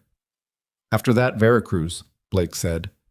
In that order. The ward was lighter than the night before, the morning coming through the high windows in pale strips. Morales was awake and eating something that he was regarding with open hostility. Garrett was sitting up, which was a significant improvement.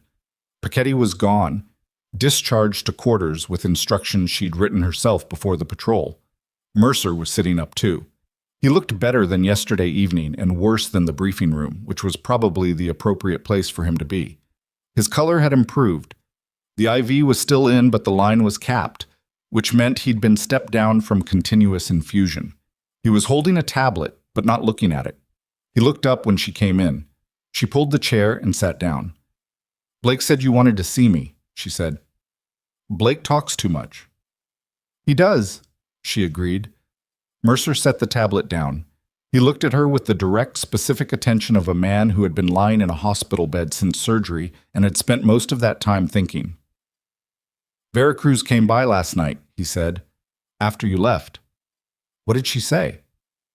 She asked me about your performance in the contact, what I observed, whether there were specific moments I could identify where your actions went beyond your assigned role.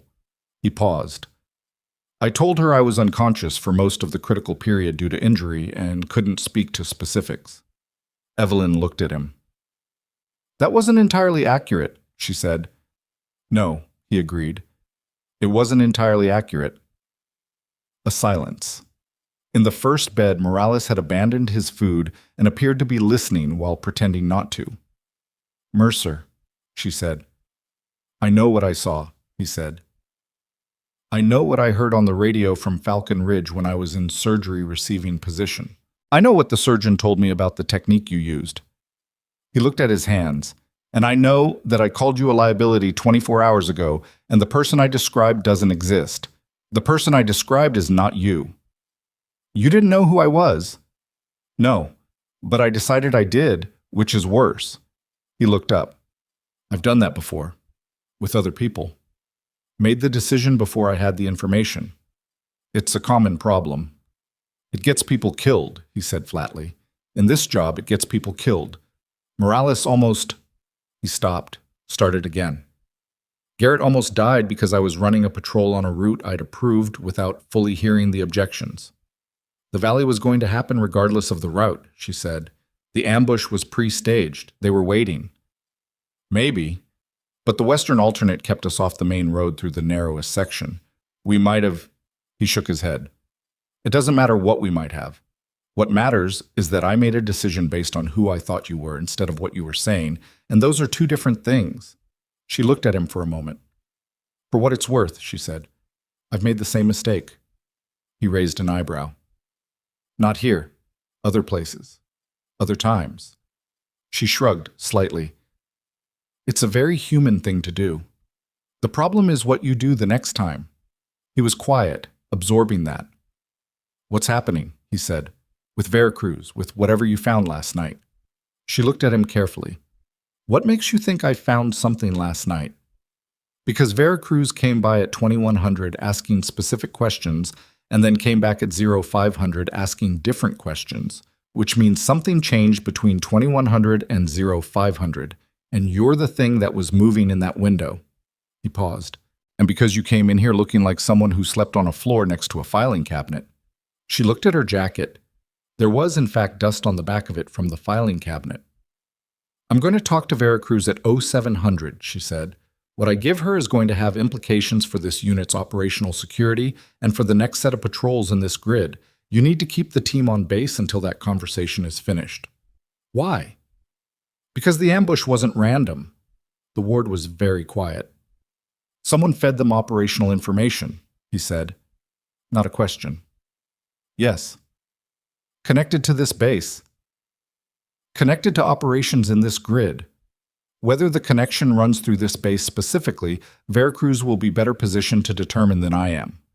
Mercer's jaw set. The command face came back, not the briefing room version, but a different one, harder, colder, the face of a man who'd had his unit hit, and was now processing the specific variety of anger that comes with the word betrayal. "Who?" he said. "Mercer." "Who?" "I'm not going to tell you that right now," she said. "Not because I don't trust you, because if I tell you, and I'm right, you'll do something before Veracruz has the chance to do it correctly. And if I tell you, and I'm missing something, you'll do something that damages the investigation. Either way, this needs to go through the right channel first." He looked at her with the expression of a man who was not used to being managed and was recognizing, somewhat unwillingly, that the management was reasonable. 700, he said, 700. "And after? After, you'll know everything I know." He held her gaze, nodded once. She stood up, moved the chair back. At the door, she stopped. "Mercer." "Yeah. You're going to be in this bed for at least 4 more days, and you're going to hate every one of them. But your breathing is better this morning than last night, which means the ribs are not shifting further, which means you're going to be functional well ahead of the projected recovery window." She paused. "I thought you'd want to know that." He looked at her. Something moved across his face. Not the command look, not the briefing room look, something underneath all of those. "Thank you," he said. The words were simple and they carried weight he didn't try to put anywhere else. She went out. Veracruz was already in the small room when Evelyn arrived at 6:58. No Calloway. No recording device on the table. Just Veracruz, a cup of coffee she wasn't drinking, and a notepad that she'd positioned in front of her with a pen but hadn't opened yet. She looked up when Evelyn came in. "You went into the building," she said. "Yes." "The northeast corridor?" "Yes." Veracruz was quiet for a moment. "The credentials you used, where did you get them?" "I've had them for 3 years." Evelyn set the folder on the table. This was in the second level, third filing cabinet, intersection. Veracruz looked at the folder without touching it. Her face was controlled in the way that people control their faces when they are working very hard not to show that they already know what's inside. "You read it," Veracruz said. "Yes." "All of it?" "Yes." Veracruz picked up the folder, opened it, read in silence for approximately 2 minutes, which told Evelyn she was rereading rather than reading for the first time. Her eyes moved over the pages with the specific speed of someone who already knows the words and is looking for something new in them. She closed it, set it back down. "How long have you known about Shadow Echo?" she said. "I've known about Shadow Echo," Evelyn said carefully, "since I was part of it." Veracruz looked at her directly for the first time since she'd come in, not the assessment look from yesterday's debrief, something more honest than that. "How many people know you're alive?" Veracruz said. "The people who processed my reassignment, whoever holds my actual file at the classification level above this base's access." Evelyn paused. "And now you." "Calloway doesn't know. Calloway is JAG. Calloway is not cleared for what I am." "No," Veracruz agreed. He isn't." She sat back. "The name in the file, the post-operation analysis." "Yes. You're confident in the identification. I'm confident in the pattern match. The operational fingerprint in that analysis matches the structure of yesterday's ambush at a level of specificity that I don't think is coincidental. That's your assessment, not confirmation." "That's my assessment. Confirmation is your job." Veracruz was quiet for a long moment. She looked at the folder, at the untouched coffee, at the wall. "When the reassignments happened 3 years ago," she said slowly, "the analysis at the time concluded that the operation was compromised by external intelligence penetration, enemy-side source development, not internal betrayal. I know what the analysis concluded. You disagreed. The timing of the compromise was inconsistent with external source development. The specific information that was leaked, the route, the timing, the equipment list, that level of operational detail had a very limited internal distribution. I raised it. And I was told the analysis was complete and the operation was concluded and I was given a new assignment and a new name." She kept her voice even. "So I lived in the new name for 3 years, and then someone used knowledge that only exists inside Shadow Echo to build an ambush in Kandar Valley, and here we are. Veracruz opened the folder again, looked at the name, closed it. This is going to take time, she said.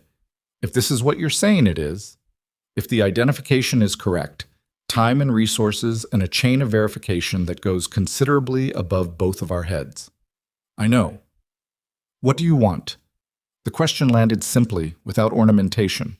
Evelyn sat with it for a moment. I want the unit to be safe, she said.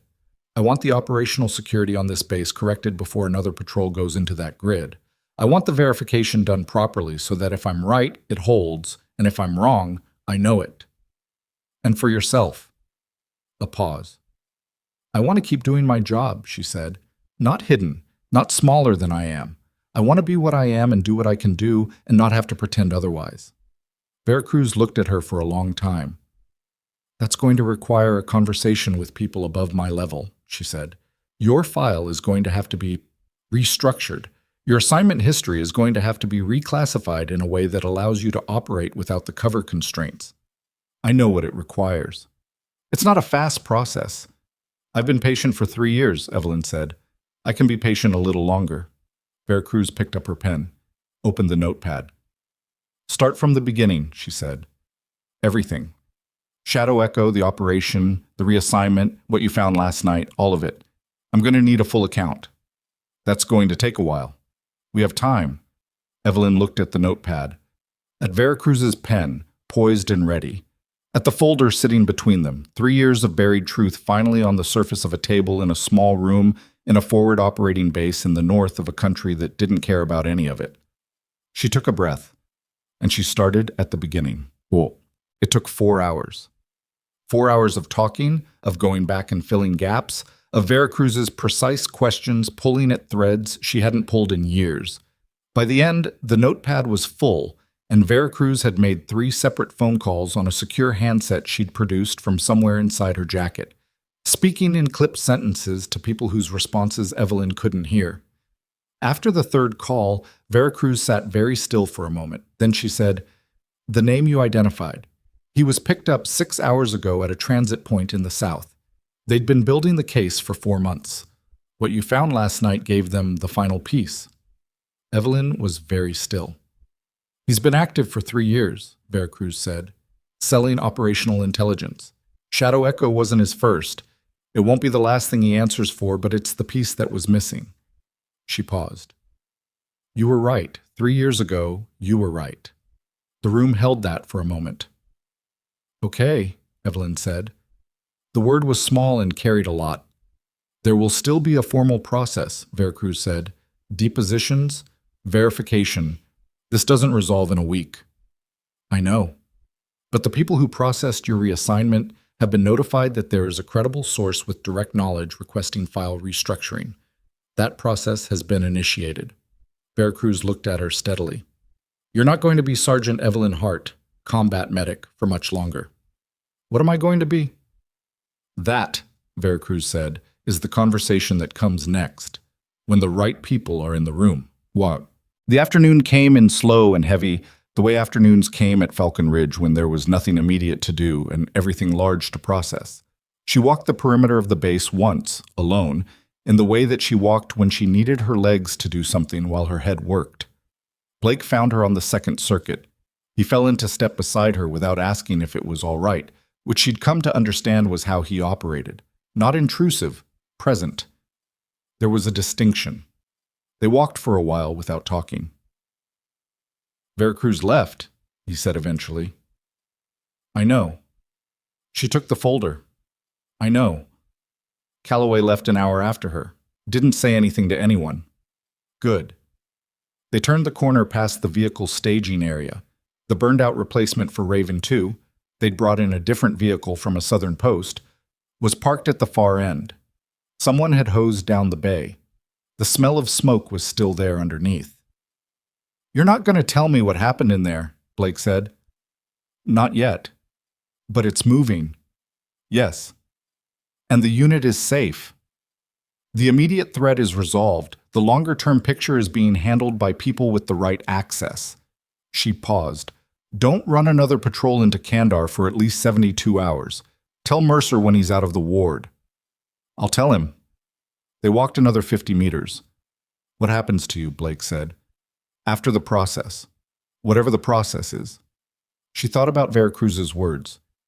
You're not going to be Sergeant Evelyn Hart, combat medic, for much longer.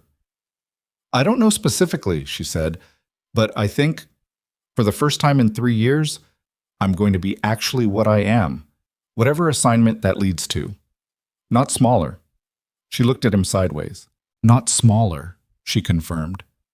Blake nodded. He put his hands in his jacket pockets. He looked out across the base at the mountains, the same mountains that had been watching all of this from the beginning with the impassive authority of things that outlasted everything. For what it's worth, he said, this unit is better for having had you in it, even for 2 days. She looked at the mountains. 2 days isn't long, she said. Sometimes that's all it takes, he said, to see something differently. She went back to the ward that evening. Morales was sitting up eating something that was actively better than the morning's offering based on his expression.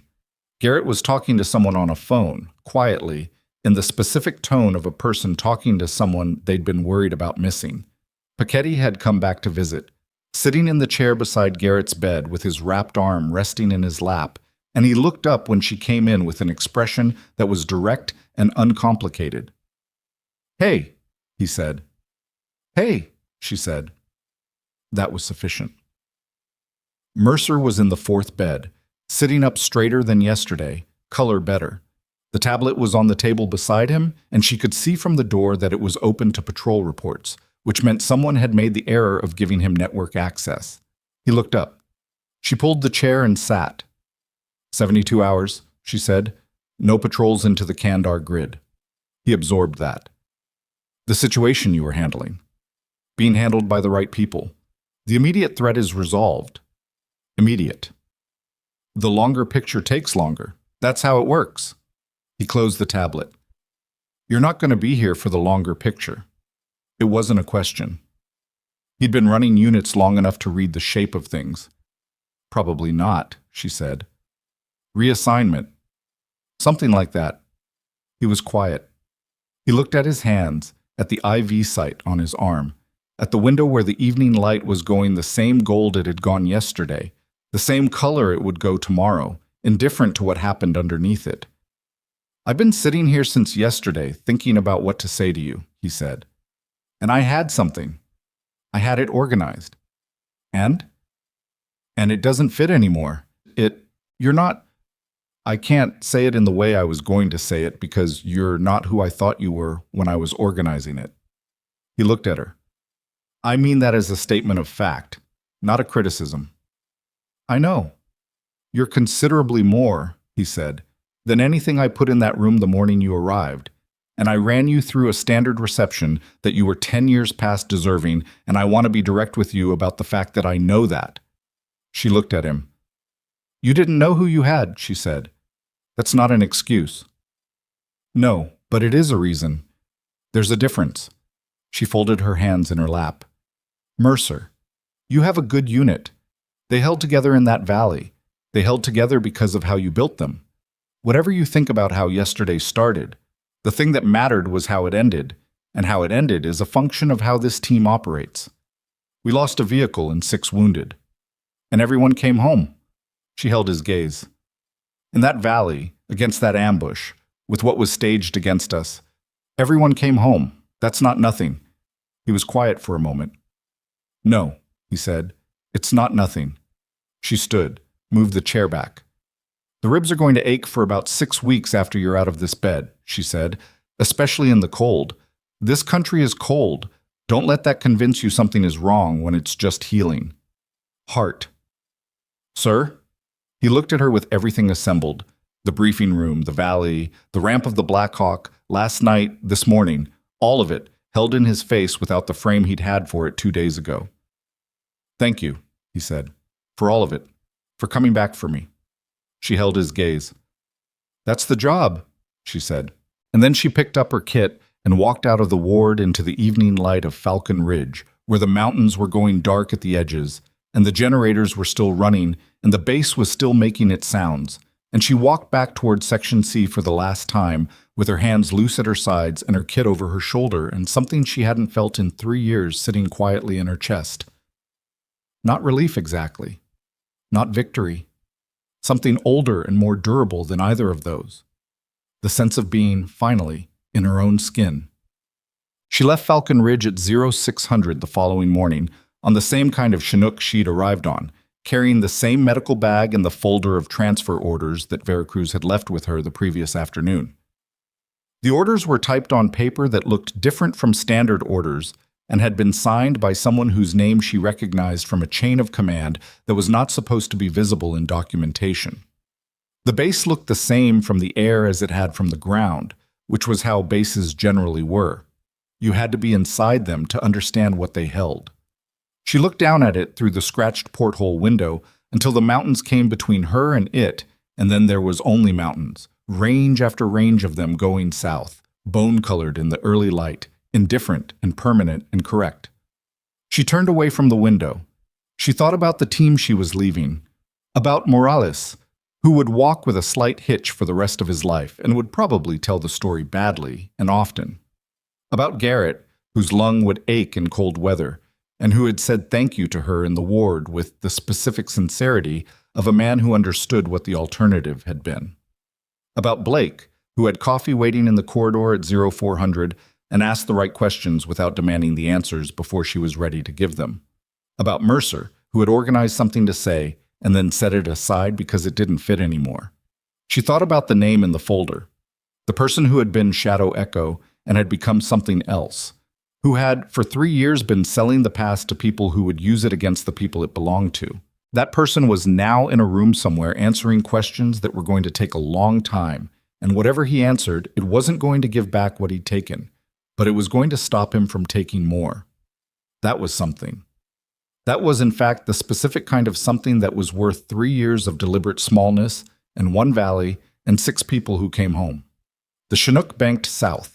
She settled back into the canvas seat, put her hands in her lap, and let the vibration of the aircraft move through her without fighting it. Through the porthole, the mountains went past in their slow, enormous way. There would be a room somewhere, in a building that didn't appear on maps, where people with the right clearances would sit down and ask her to tell them everything she knew and everything she could do and who she actually was. There would be a process. There would be paperwork that fixed what 3 years had papered over. There would, eventually, be a new assignment. Not a small one, not a hidden one. An assignment that fit the person she actually was. She was tired. She was 36 hours past sleep. Her hands were still faintly marked with the work of the valley, with the specific memory that hands hold after they've saved someone. She closed her eyes. She thought, you spent 3 years being invisible. You can spend the next 3 years being seen. The Chinook flew south through the mountain light, carrying her forward into whatever came next, and for the first time in a very long time, she didn't feel the need to be any smaller than she was. The most dangerous thing you can do to someone is decide who they are before they have the chance to show you. And the most dangerous mistake they can make is believing you.